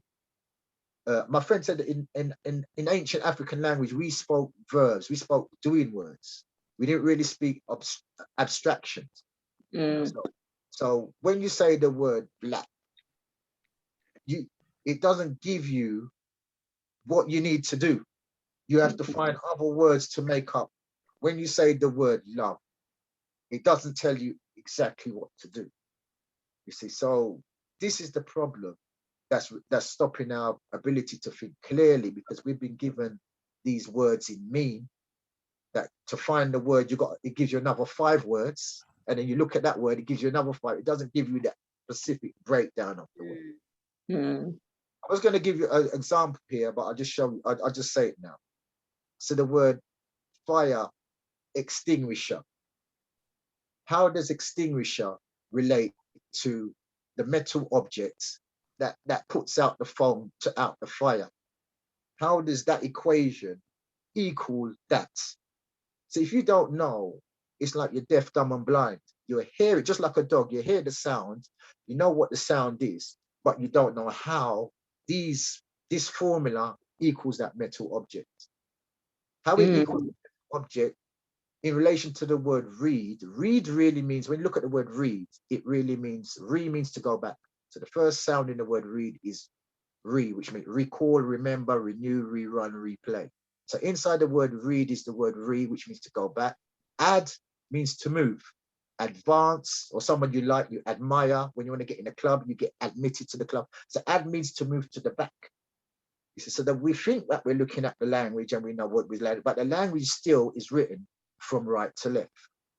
You know, so inside the word extinguisher, you've got the word ER, and that ER carries out the action. So you've got the word run, runner. So the runner carries out. You're muted. Sorry. Okay. So the last word of the word you got the word inside the word extinguisher. Oh, I must be making playing some music. I don't know what's going on here.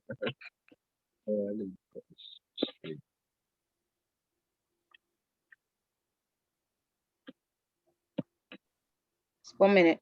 Sorry. Do you want my attention?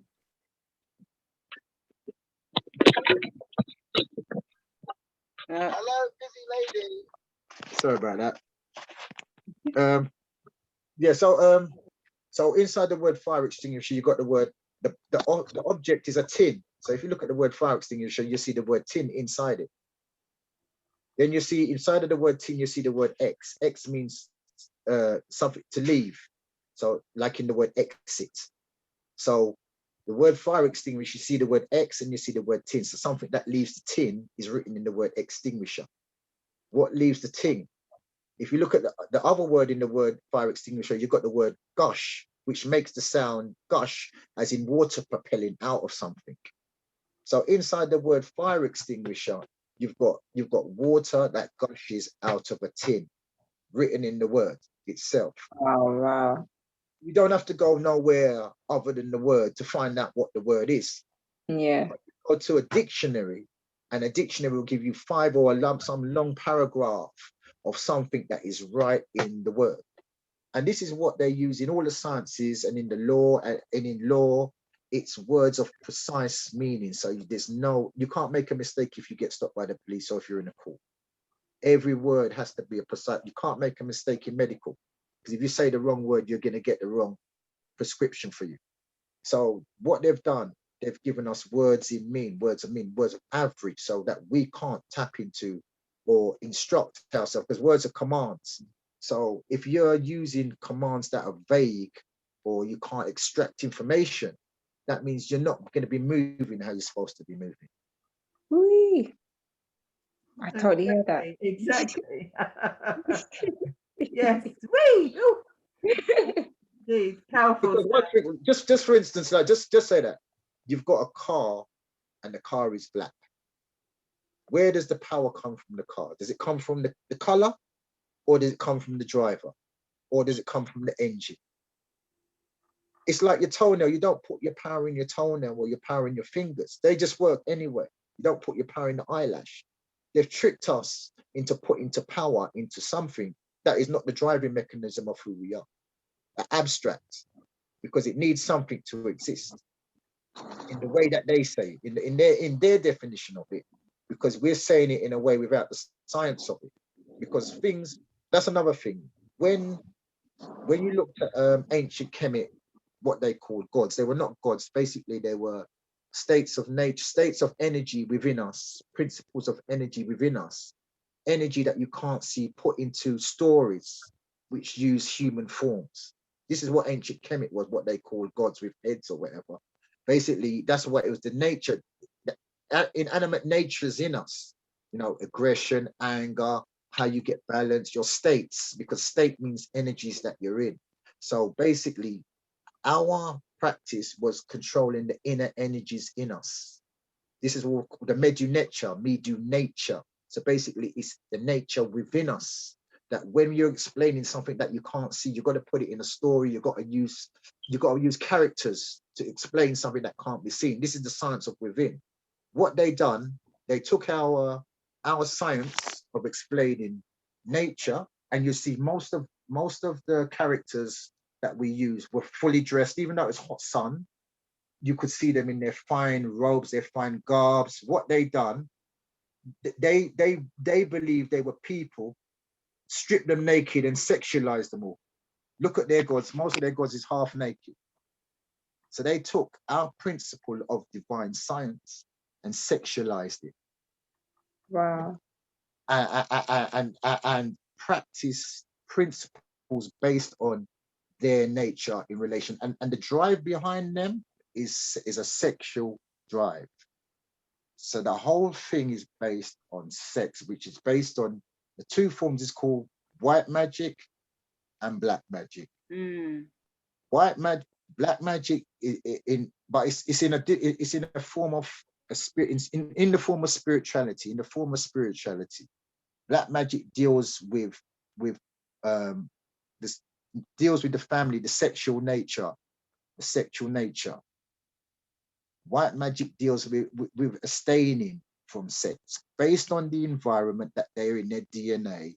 It was not good for them to procreate because basically the family became a burden.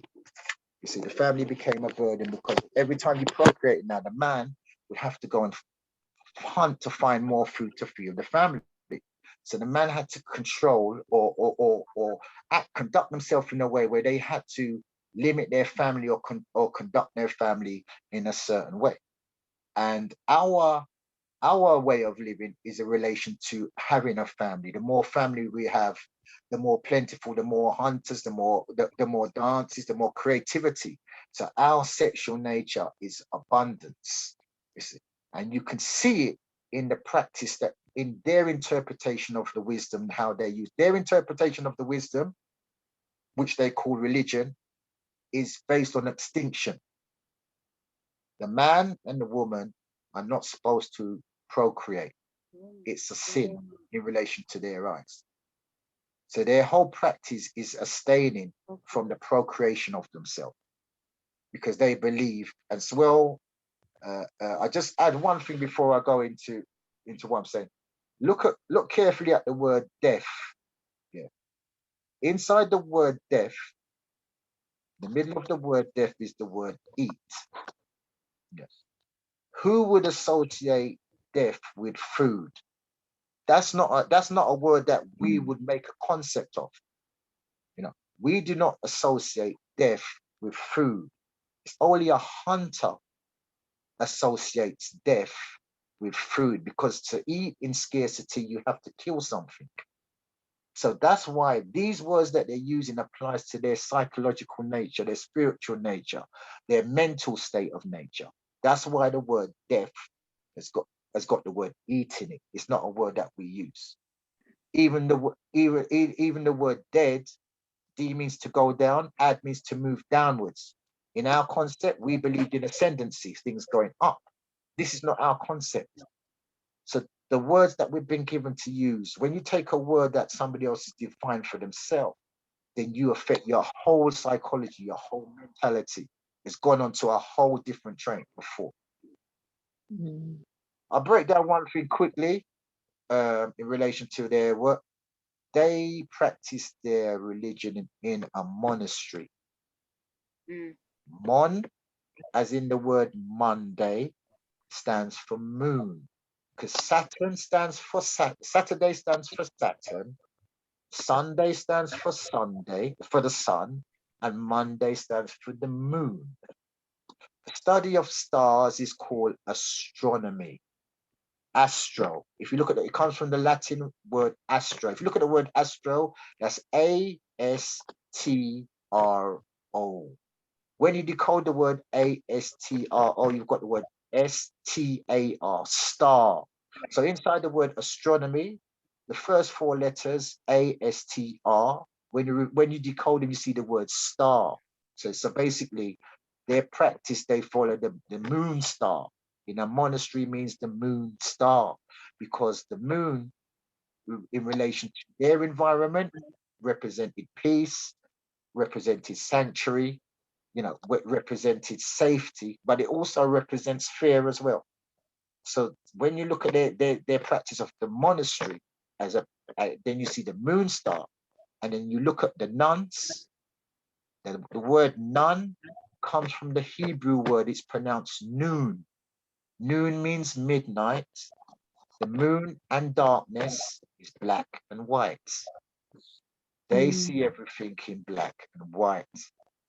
That's what we are, people of the sun. We have a different psychological DNA basis based on the environment we're in. So their practice of the moon star and their practice of the man and the woman not getting together is not a practice of us. So the way that we have to develop ourselves to find ourselves is go back to our essence of who we really are. Wow. And until we do that, we're going to be functioning under trauma. Wow. Amazing. That's how it is, Anybody got any questions? Got any questions? Dr. Lyndon had his hand up. Oh yeah, sorry, Dr. Lyndon. Yes, from before. Dr. Lyndon? Dr. Lyndon? Thomas. Yes, Lyndon. Good job, man, as usual, man. Listen, I like how you do. I like how you handle this trauma thing. That was really, really good. What I wanted to say is about labels, right? The point you made about labels, which I heard Jasmine, express herself because she was so sort of into what you were saying. Jasmine, you can tell everyone that one of the practices for me is that we do not identify with labels, especially negative emotions and emotional blocks. And you're quite right, James. They give us these things so that an emotion never had any labels. It's humans that's put those labels there. It was a psychological trick so that they could get us into any of those states, because once we've learned it, that was it. We were going to, act it out. You see, taking that word label was just something that really I was so happy about. And it causes trauma. You see what I'm saying? Everyone that identify with a negative emotional word and the blocks that go with it, some people don't even know the blocks are even there. Yeah? So even a little boy of 10 years old has now found a way of not identifying with labels. And his behavior has increased by more than 75%. Yeah, simple as that. So I thank you for doing that, my brother Jammers. Yeah, carry on, man. And in relation to labels, if you look, two animals that are in captivity, you've got the cat and the dog.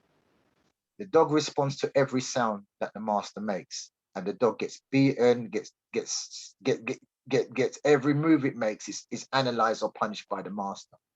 The cat doesn't listen to a word that the master says, and even in captivity, the cat is free.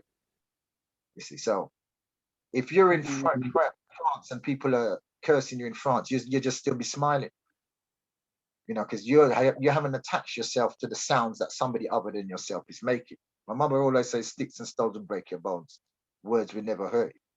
You see, they've tricked us into responding to every sound that they make, and acting out the sound that they've given us to perform.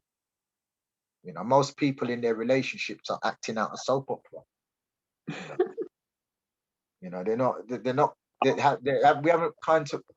we haven't looked at, or we have to reanalyze what did we used to do before, how we were so productive as a family unit. You know, we're in an environment where the people who have the biggest divorce rates, the biggest trauma, the biggest social domestic abuse, they're the ones who's caused our problems, but they're the ones we're running to for solutions. You know, we're basing our solutions based on the environment that they've created for themselves, rather than reanalyzing everything and finding our own way of conducting ourselves. You know, so yeah. So is there anything else anybody would like to ask? Or? Any questions? When's the speakers club coming back? We're looking at that one. We're looking at that one. Still. I want my 60 seconds. I want my 60 seconds. Okay. There's one more thing I've got to add. And this is from Dr. Lyndon as well. I had a discussion with him earlier, because I didn't tell you the truth, I don't know nothing about trauma. I just was looking into this today, you know, in relation to my aspect. And we have to understand what the body does. The body creates a movie called memory. It's the best creation of a movie because it's almost real. You know, you can think back the Lovers Rock dances, or think back to certain times, and you are back in that moment.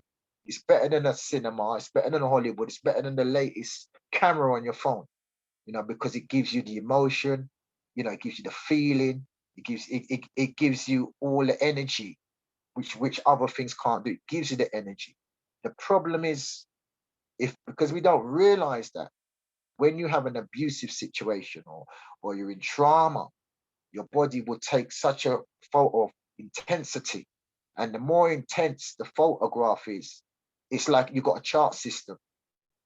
You know, if you went in a party or whatever, you hear a record, that record's going to resonate, and you're going to remember out of all the records you hear. Or if you saw someone you liked, that person you're going to remember, and the other ones are going to fade into. It's the same thing when abuse or trauma comes in. Your body takes such a vibrant picture of that event, that is the event that you go back to. You see, so, and that becomes your hit record. You see, so this is what we have to break, that cycle. You know, that, and the thing about it is, you are the creator, but you start to believe that you're the creation of things. So you have to separate yourself from what you've created, unless it's your young stars, of course, because you have the ability. If you can create something like that, then you can create the opposite for yourself. You know, the cycle of life, and then I'll leave it with this, is basically, it's not based on time, because time is a time, you know, me in a time that somebody's given to you. Tie backward means to emit, EMIT. When you're able, we are people of rhythm. We don't need time to operate. You know, we naturally know what feels right. And what feels right is when you can actually move to an environment. We are people that have an inner clock within us, but we're working to this clock system. Look at the word clock. You can see the lock in the word clock, and you're watching somebody else's time, puts you out of your rhythm.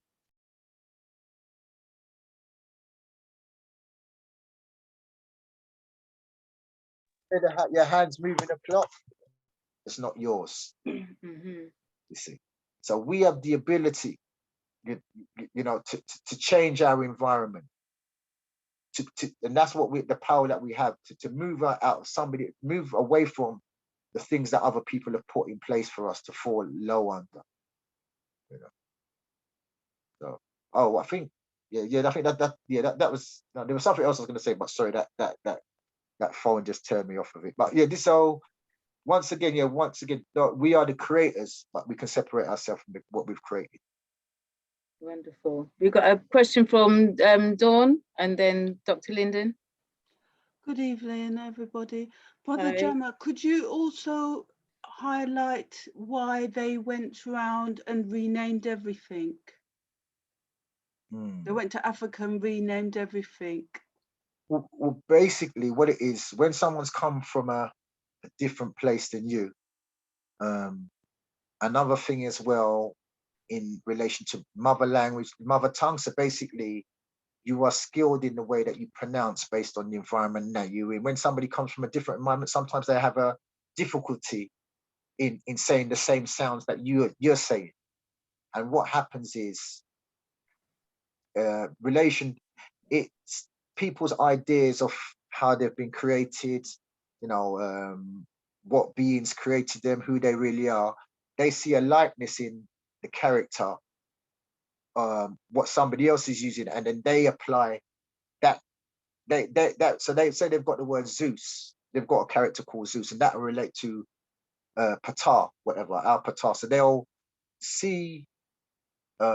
No, let me do it a different way. Basically, if you have a different psychology, you will take what somebody else has done and use it. So basically, we created, say, gunpowder as a celebration. Because of their psychology, they use gunpowder to kill people. You see, so when you have a different psychological makeup, you will take something and also in relation to the old day, they didn't have social media or phones to promote who they were. So basically their promotion was they had a being that was superior than your being. Everybody had a belief of how the world was created. So if I defeated you, then I impose my being on your being. And that's an element of it in relation to what they've done. They took our principles, but didn't fully grasp them and then added their psychology to it. I'm glad Collective Clive has joined us now because he can expand on that. I mean, before we go to Dr. Lyndon, I think KI has put in the chat that is about, that is a bit contradictory about, the time as we move in time. That is how we know rhythm, and by being in time to the rhythm and being in time to the rhythm of things. So I don't know if you did get the gist of that. Yeah, basically we have ability to create, so we don't have to work by. If you look at a clock, it's fixed. There's a fixed 60 seconds that things happen in. We can move out of time into. If you look at the word, like the way we created jazz, with the way we create things.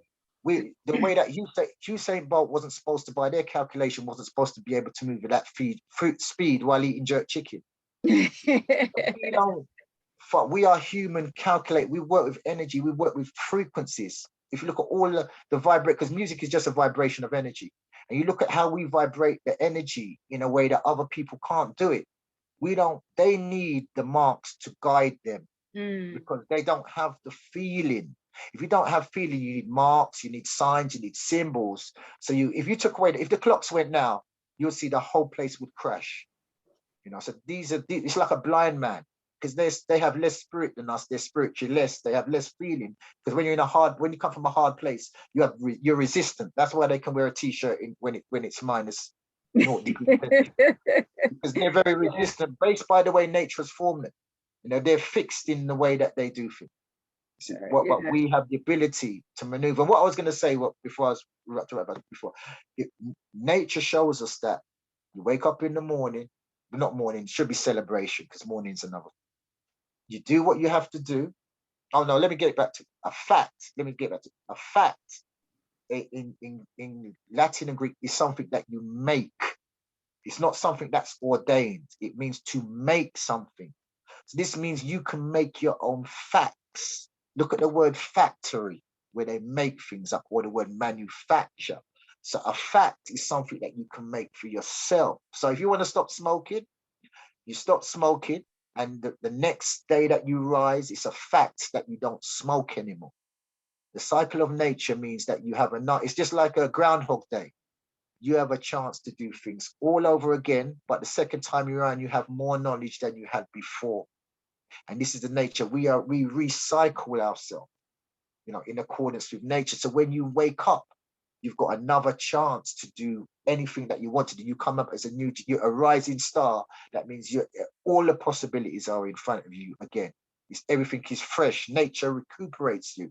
So this is our true nature of resurrection, is that you come back from the dead and you rise again. Wonderful. Dr. Lyndon?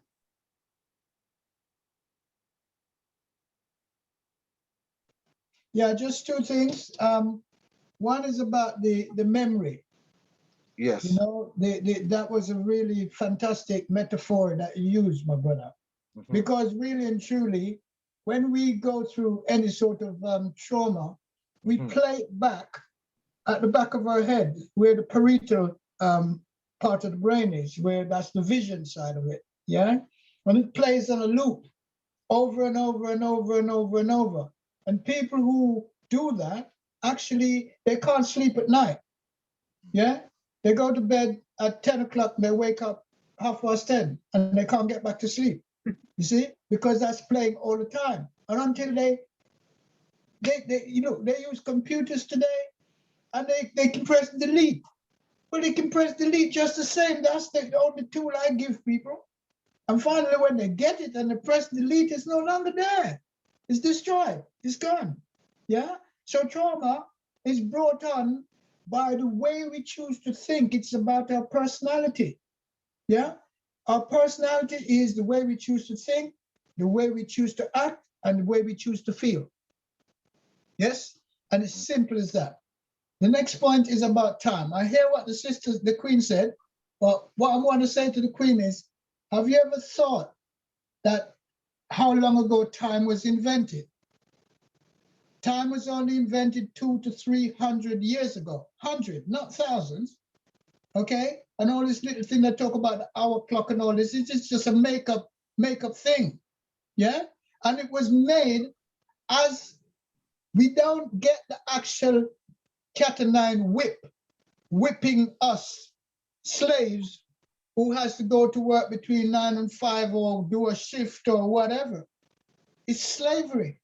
If we didn't have to pay rent or mortgages or buy food, yeah, and we were trading as we used to trade before or grow our own stuff, who would need time?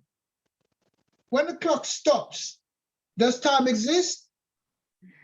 See, it doesn't exist when it stops. Yeah, if you smash a clock or a watch, time, as far as that piece of thing is concerned, it doesn't exist anymore. So time has been used to whip us and get us stressed. This is what stress is all about. It's having a certain time to do something. And if we can't do it, we start to get into the fight, flight, or freeze mode. And that's all I got to say. Thank you. Thank you. Yeah. Time is a trick, basically, because if you can think about the past, you can think about the present, you can think about the future, then you're a time traveler. When you enjoy somebody, you see how the time just goes. You don't believe time's gone past. You have the ability to travel through time based on how you apply yourself. They've tricked you into believing that you're fixed. And the trick word, as I said, the trick word out of all of this in relation to trauma is the word force. We've been led to believe that force is a bad word. The religion that they use, it pacifies us. It lets us believe that we need a force outside of ourselves. But what is force? Because force relates to will. When you will something, that's future. I will go running tomorrow. I will be better looking tomorrow. So the word that when you use that word will, that means you're putting something of the future in motion. But the will doesn't work without force. And force is when you discipline yourself to make something happen no matter what. What is the word force? What is the trick word in the word force? I'll ask you to find it for yourself. You know, do it a bit of well, it's not even, this is not even etymology. Basically, the letting go of the letter and the study of the sound is the first step towards freedom. Sounds is just notes. What are the notes? Because we are sound people. We have, when you hear the notes, you start to notice things. You write in a notes book. So basically, the sounds is when you hear the sound is the key, and the key will set you free. So the first three letters of the word force is Auntie Jean, you might have to do this one. What is the first three letters of the word force say? F-O-R. Four. Wow, fantastic. 4, yeah. What's the next two letters of the word? The last two letters of the word say? C-E. C. Yeah. Yeah. So when you break down the two sounds and say them separately, what is it? 4-C. 4C. So that's what prophecy really is. Because when you want something, when you see something and you go for it, you're bringing the future into the present. So every time you see something and you move for it, it's just like science says that everything revolves. Re means to go back, volve means to turn back. If you look at a car, the wheels are going back for the car to move forward. It's a mad thing. But basically, you're pulling things into existence. Electromagnetic beings means you pull things into. Boy, I want a bottle of brandy. Not me, really. I don't really, but you're gonna pull that into existence. You know. So this is our real ability. We are prophetic beings. We have the ability. Look at all the fashions. They weren't there before. Look at all the music. They weren't there before. Look at all the styles. They weren't there before. We have the ability to pull things into existence. You know, that's what they try to practice, because Vatican, can means to know, as in the word cunning, and Vati means to prophesize. So that's what they believe they can do using our science. So that's what Vatican, and they do it. The football matches, you know when it's coming. The train times, you know when it's coming. The next movie, you know when it's coming. The next invention, you know when it's coming. The next building, you know when it's coming. So they are using the ability that we have to make their future happen for themselves without any outside help. I don't see no man who looks like Santa Claus helping them to create their hospitals, their movies. There's no man like that. They're using their same hands too. We've been led to sit and wait for Santa Claus to turn up. But if he's not gonna turn up through the volcanoes, through the famine, through the child abuse, through the slavery, he's operating at worse than black man's time. When he turns up, it's too late already. You know, so we have been led to believe that we have no force, you know, and that's what we have to get back. The ability to foresee and pull things into existence without the help of anybody else but ourselves. And once again, force works with numbers and mass. So basically, we have the numbers. If everybody put a pound together, we look how much money we would have. Put it in a bank, but we don't understand what force is. You need numbers and you need mass to make it work. Makes a lot of sense. Thank you, Josephine. And I think Galactic Clyde, you put your hand up at one stage. Oh, Galactic Clyde, yes, man, you needed it. Galactic Clyde, and then Josephine, because he did put his hand up. Who's going? I thought. Well, you go, since you're speaking. Galactic Clyde doesn't. Well, thank you, Grammars. May the force be with you, as they say. Look, you mentioned something about words having. Well, you said words have precise meanings in science and in law, and I'm just thinking about you know, we've got this battle between what is legal and what is lawful at the moment, haven't we? Mhm. And people are focusing a lot on common law. Mhm. And this business about the straw man. Mhm. For example, recently we were all at home, we got a letter from the authorities. You are a householder. They didn't identify you as a name. They, as far as I know, the word person, it's a form of legal, it's a legalese terminology. Then we've got the police officer and we've got the police constable, two different entities. They mean completely different things. One, the police officer, is with the corporation. The police constable, this is the one that takes the oath. And we're moving forward now in this time frame where Africans, who are natural sovereign people, we are being told taking the jab can make us a patent, it can make us a hybrid. What do you think of those types of ideas? You know, Could you say what specific? You said what specifically? Could you, in relation to? well, I'm thinking in relation to the fact that we're living in a Western society and even all Commonwealth countries where they have their constitution, don't they? Mhm. Which is part of the corporation. Mhm. And that's being used to abuse us in many respects. For example, if I say to you the word household, or I say to you the word person, you gave a definition of person.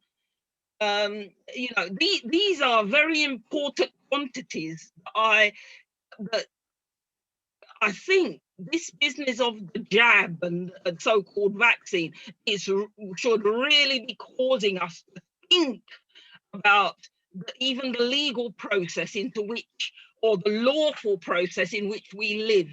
And I'm wondering, are we doing that? Say it again. Are we doing that? Are we thinking enough about the lawful nature in which we live rather than the legal nature?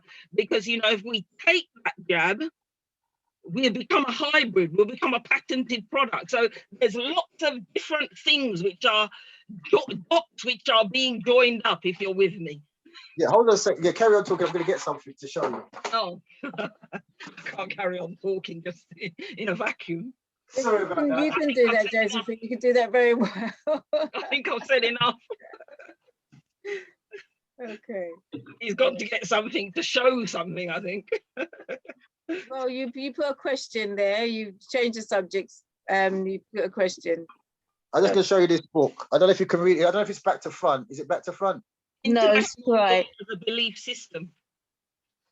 This little book is an £80 book, you know. Wow. You know.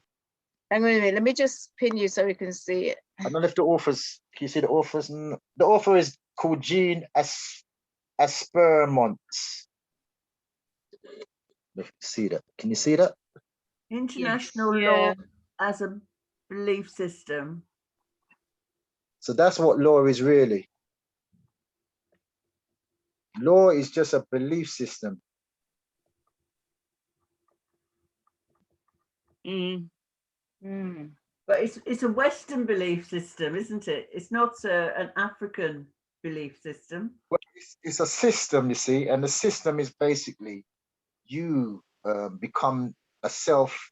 You appoint yourself as an authority, you know, and you reference yourself as an authority, you know, and you get, then through that you get other people to believe that you are an authority.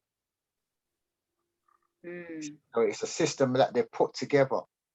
So is this to do with legalese, as Josephine mentioned? Yeah, okay, let me get it. Basically, yeah, basically it's the science of say rhetoric and the science of speaking, how speaking was formulated. What speaking was really is literacy. Yeah, literacy. So speaking is literacy in the form, or saying it's called literacy. Lit in Latin means quarrel. as in litigation. So hidden in the word literacy is the word quarrel, as in litigation. Yeah. Hidden in the word terracy is the word terrain, as in land. So basically, it's a quarrel over land. It's how you, and it's not based on truth. It was formulated by a group called the Sophists, and it's based on who argues best. That's why it's put in a court, as in courtship. You know, so this is the skill that they've created in relation to how to sway people, the art of persuasion. You know, the elements of, especially when they're doing the detective work. You know, motives. So it's a science. You know, and funny enough, it's our science. You know, it's our science that they've reconstructed for themselves. So the way to look at the law system is you have to really look at the law and the words that you use to break the codes that they're using. You know, once I was in this criminal justice court, I was representing a woman who was going to lose her son. So I was representing him, and the judge asked me, "What is your surname?" Yeah, and me being me, just automatically I said, "Sir, I don't serve no sir," and everybody put their heads down. No, everybody put their heads down, and then they started talking amongst themselves, but I kept interrupting when the judge was talking with I said, "No, I don't agree with that." And through that, I found that in a court, it's like you stand on your square, and whatever you say is what it is. You know, it's the only place that whatever you say is what it is. It's your power of speaking. You know, so law is based on probability. It's not based on certainty, because there wouldn't be a case to argue. You know, if you knew somebody committed a crime, then you wouldn't have to have a law system. That person would just get convicted. So law is based on probability. The way to counteract law is through mathematics. Mathematics is based on certainty. Yeah. So to go against the law system, you have to construct an argument based on mathematics. So, because mathematics is once again based on, so for instance, if somebody asked you in relation to filling in the form of you're black, or saying you're black, black is let me see, how can I put this? Status. Sorry? Status or condition. Black is Adjective. That's it. You got it. Adjective. So that's how you've got to conduct yourself in relation to law. Okay, I haven't really got into it properly, but this is the formula that you need to use. You know, in relation to, because it's based on specifics, so you have to go into the actual precise meaning. When somebody says law, you have to know the actual precise terminology to use. You know, to counteract the belief that they're trying to impose on you, because basically law is by authority. Authority is based on war, winning a war, based on power. You know, it's based on the numbers game again. You know, the or means when you're frightened of somebody, or when somebody looks superior to you. Thor represents the god of thunder. You know, and writ is the actions, the rituals that they've given you to perform. You know, so the power that it's just like a slave master. You know, they have the power to make you perform certain rituals, and you're frightened of them. You know, you're in awe of the power that they have, so you perform the rituals that they've given you to do. See? So I don't know if that's answered the question. Excellent. I don't know if to answer the question, but it is basically, we really have to look at the science of rhetoric, the science of mathematics, and find the way that we use the words in relation to what they do. Because if we've created the pyramids, we've created mathematics, we've created the very marks that they use as words, we have the intelligence to construct a way of speaking. Because we create patois, we have the power to create language in a way to counteract the words that they're using as law against us. As I say again, law is a belief system. International law. Yeah, international law is a belief system. We have all law is a belief system. Well, the thing about it, the reality is, we have a landmass that if it shut down, the whole world would starve.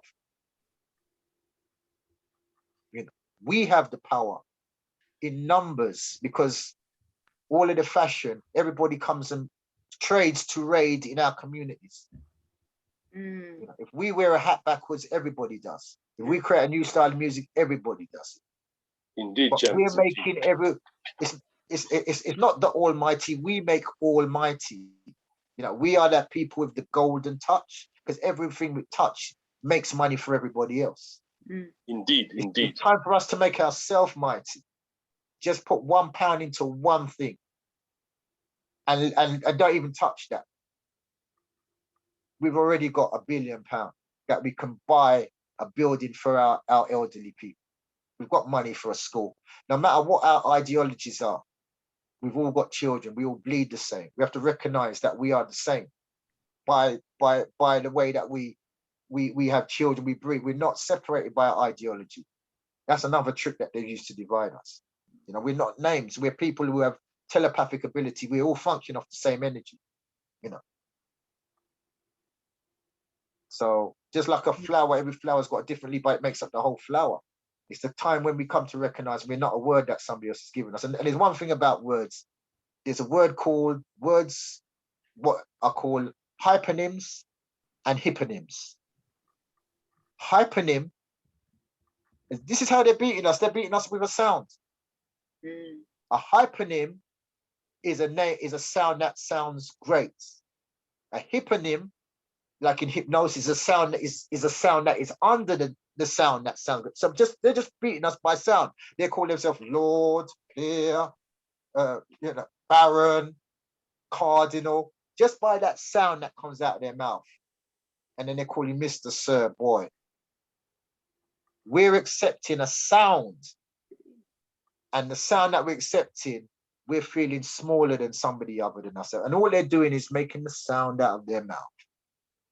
And by the sound they're making on their mouth, we're bowing down to them.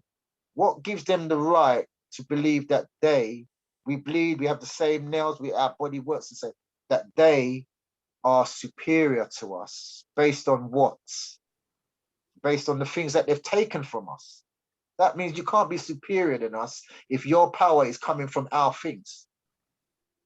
Look at the word royals backwards. Royals.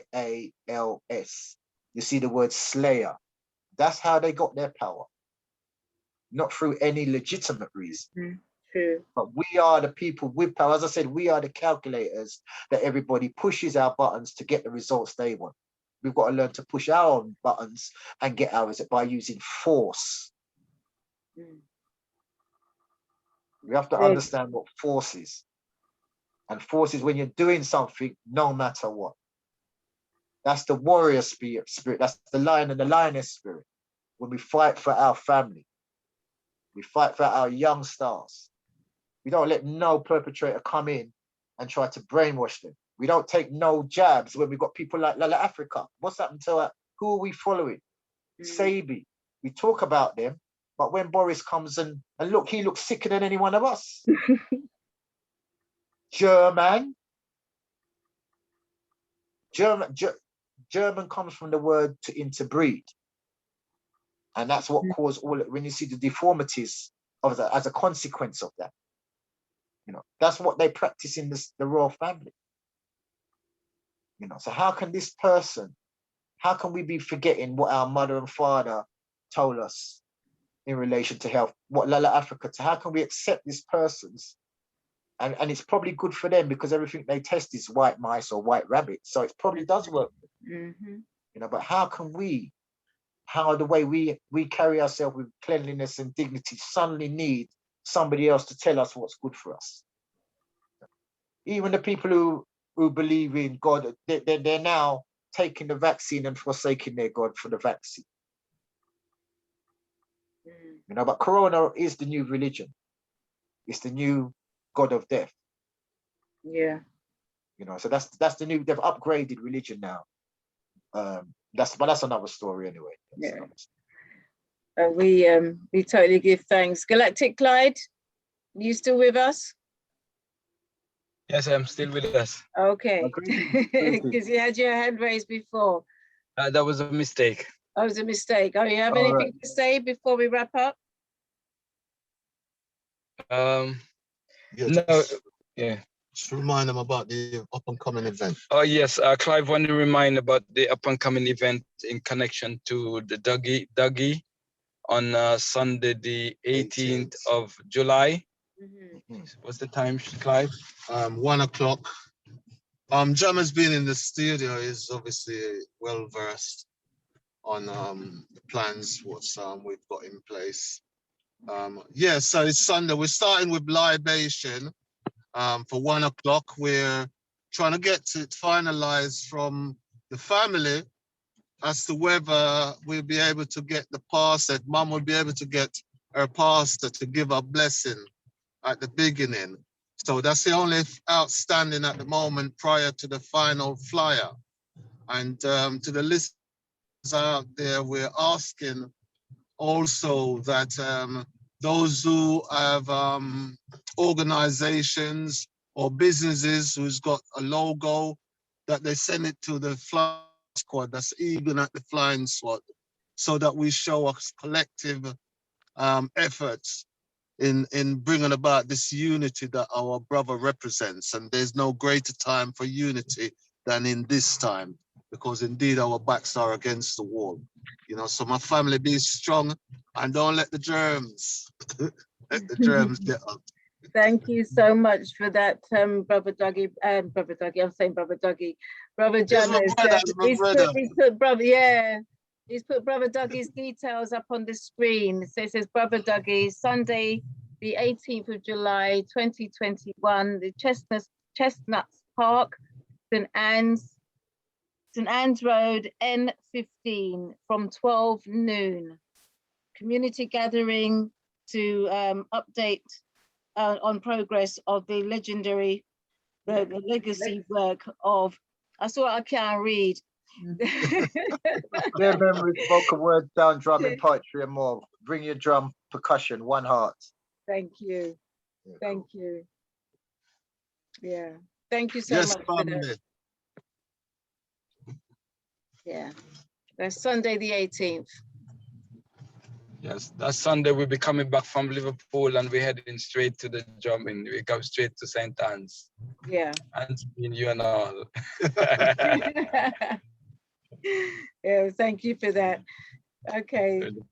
So we're just coming from the event, what do you call it? We're calling it a revival. Yeah, we're just coming back from Sasha in the bandstand. It's no longer a vigil, but very much a revival. We want our sister, to awake and rise and to take her stand. That's right. You know, yeah, so we're now asking for a revival.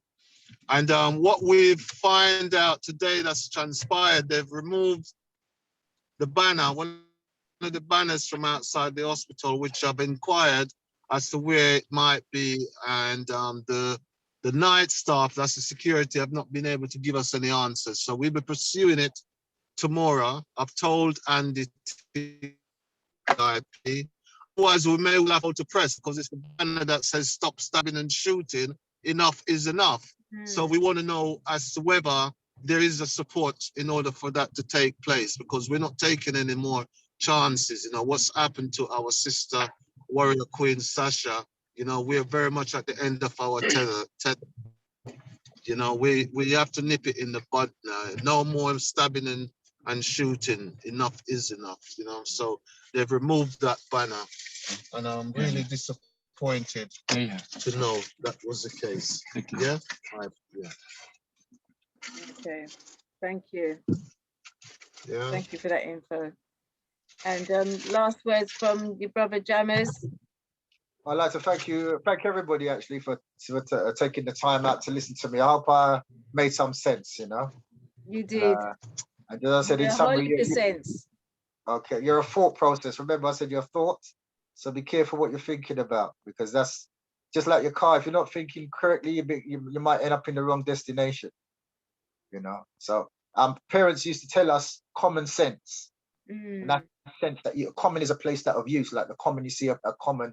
That's where the use of the sense that you use, you know, is that what we need to be? The sense to see makes you a sensee. They've made us believe sensing is wisdom. Okay. So wisdom comes from your sense, what you see. You know, they've made us believe and sense less. And once you sense less, you act senseless. So we have to get back our sense. You know, and that we are a force. So let's use ourselves. I hope I'm making sense. Yes, 100%. Respect everybody. Thank you. Thank you. You're still screen sharing, by the way. Oh, am I? Yeah. Yes. That's all right. But thank you for putting up the information for brother Dougie as well. And yeah, you have to touch it from the top. You're still in screen share. Do it from the top. I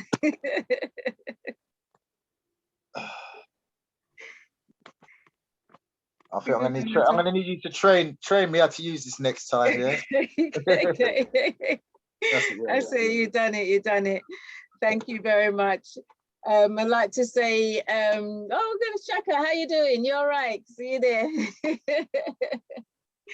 To forget that we've got the Liverpool trip on the 14th to the 18th of July. Sister Patricia. Auntie G. Carry on. Would you like to carry on? Yes, we're looking forward to our 4 days. Well, we leave on the 14th, come back on the 18th.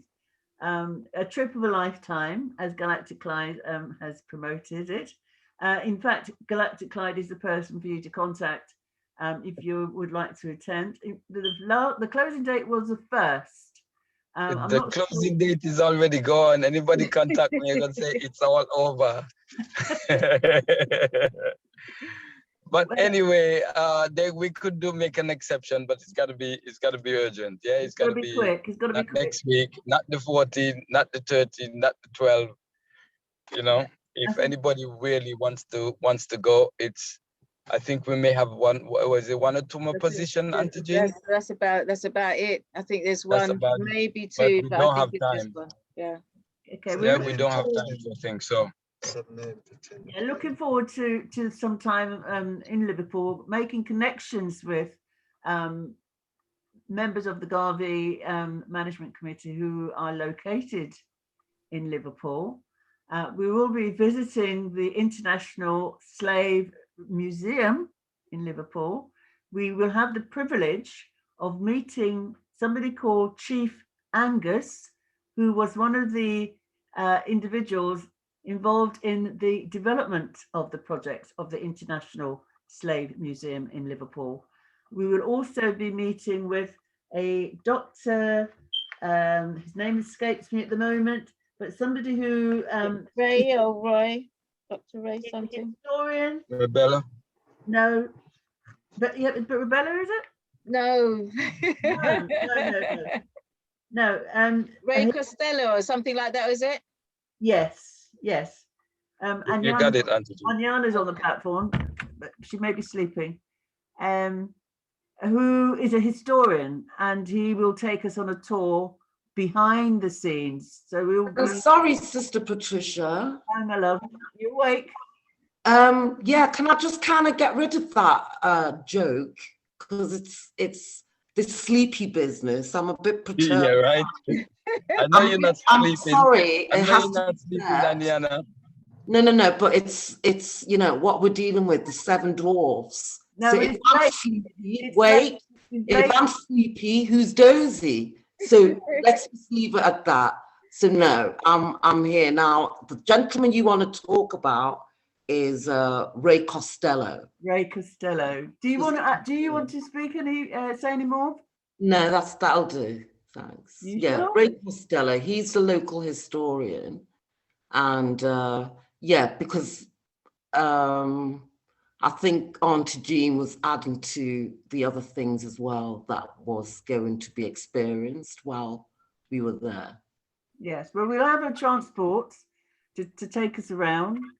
We will have the pleasure of also visiting the Lake District. And for some of us, that would be a great balance, having visited the International Slave Museum and then going off to the Lake District. It's about trying to balance the emotions, maybe, as well as visiting other places. We will be located in Crawford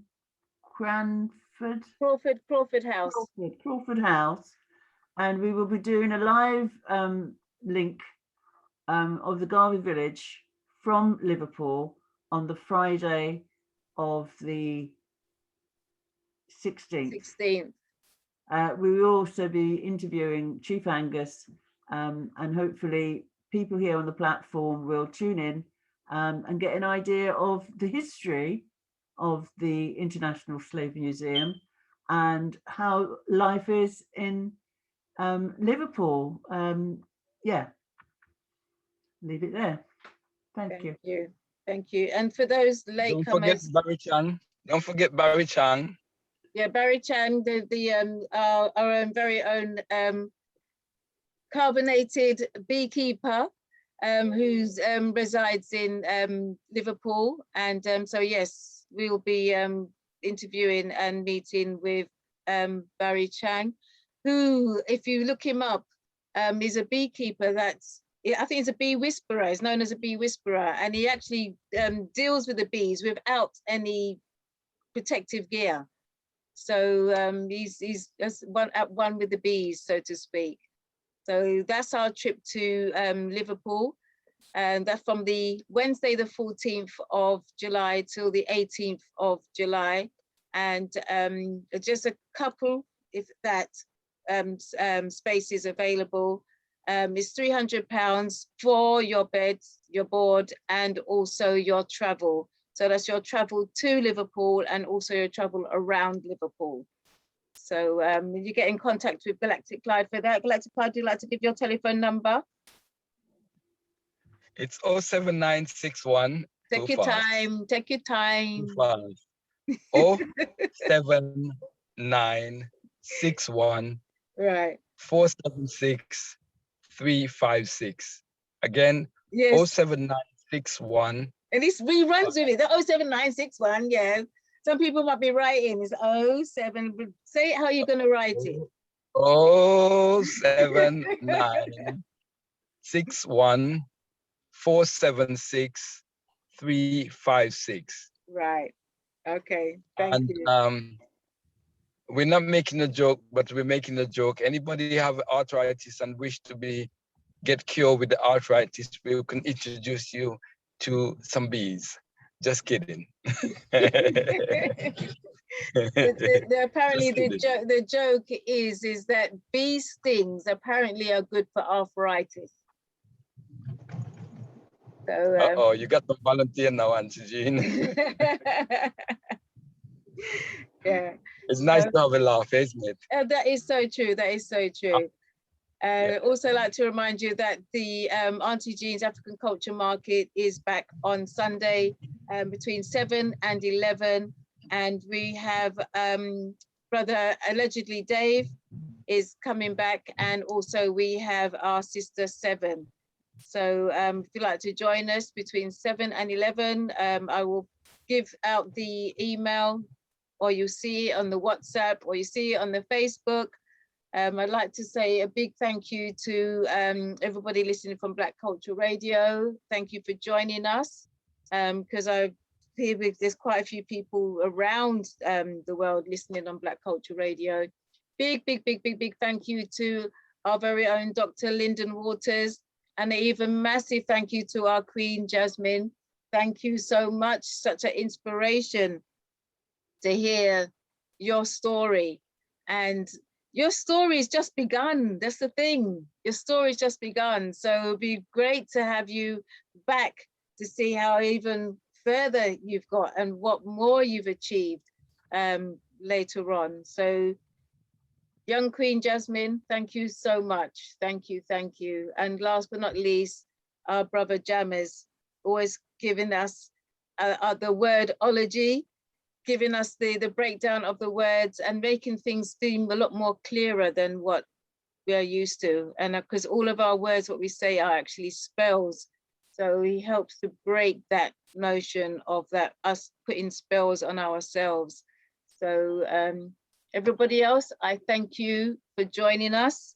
We are well over our time because we usually supposed to finish at 10 o'clock here on the Garvey village. So you're very privileged to know that it's well past 11 o'clock. So it's past everybody bedtime.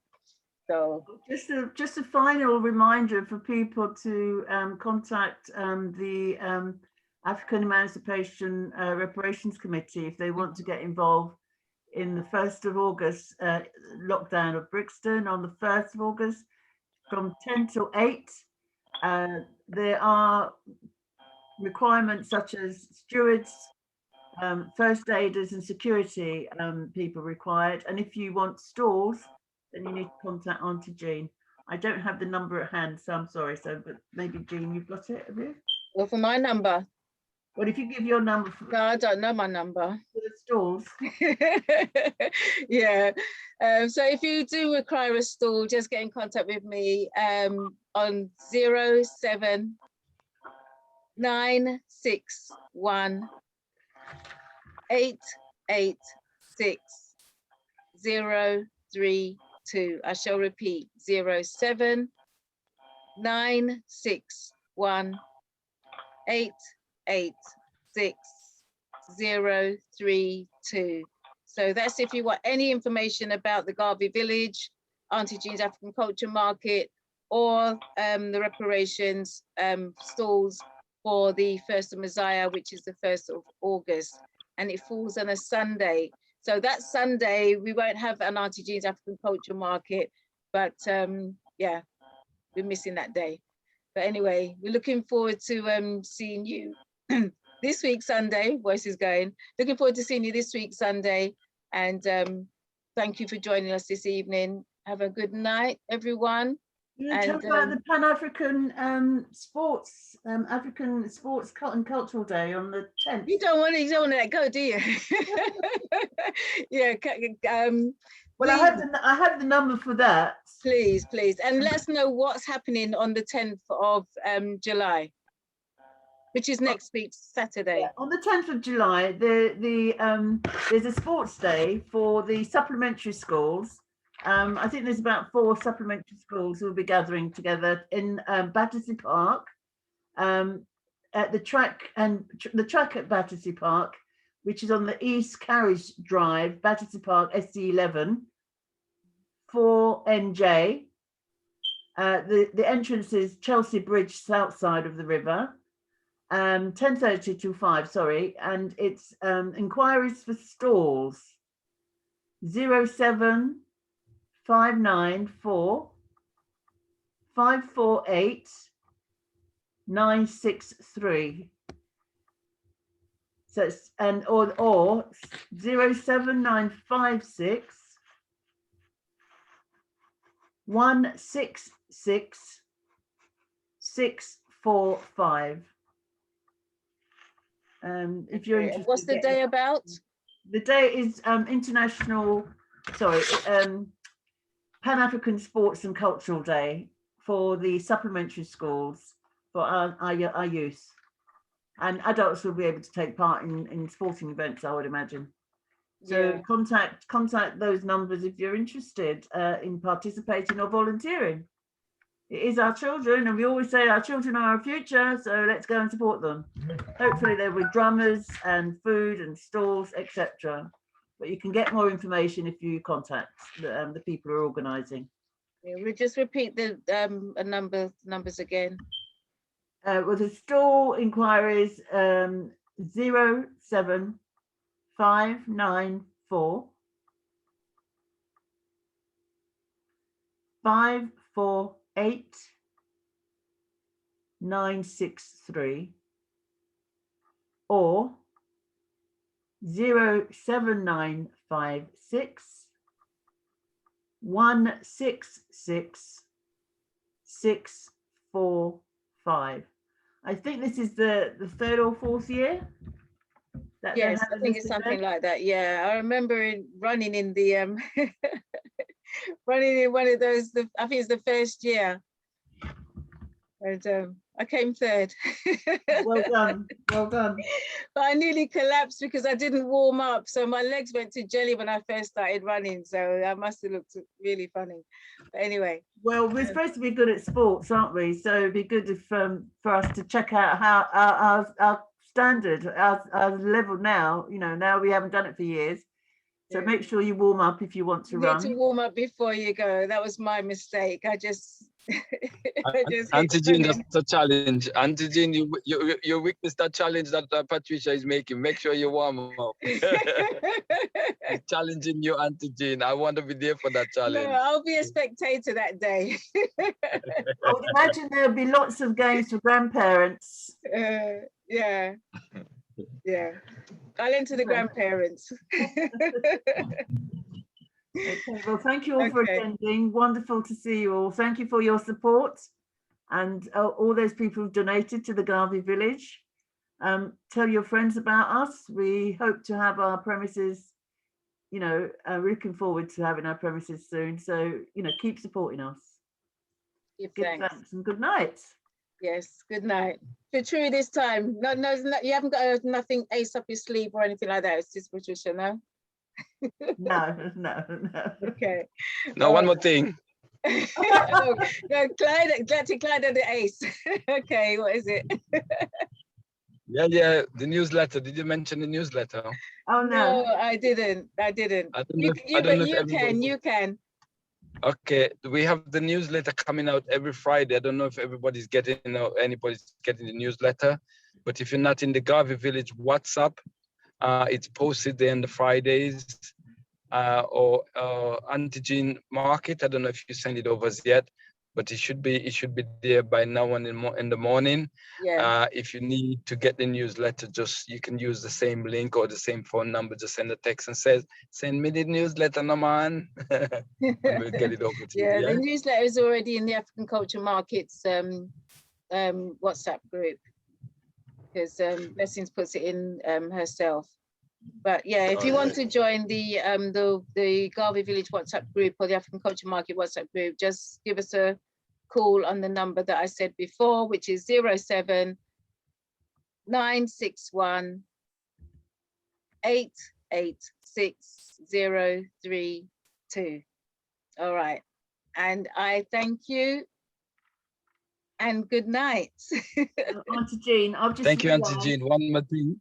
I've just realised, Auntie Jean, that I've actually sent the message about Liverpool to Jasmine directly. When in fact I should have put it to everyone. So I'm just typing it out again. Okay, all right. Then just let people know if you want to save the information, you can click on file and then you'll have the opportunity to save the chat to your device. Okay, and Galactic Clyde? And you had something to say? I'm just saying good night. That's the one more thing. Okay, you say okay. Thank you. And all right, and good night, Clive, as well. Okay. Are you not having a DR's meeting? Yeah, a brief one. A mini one. All right. So you know I'm coming on, don't you? No. Oh, yeah. right. Okay. Yeah. Cool. Okay. All right. We see you in a bit. Yeah.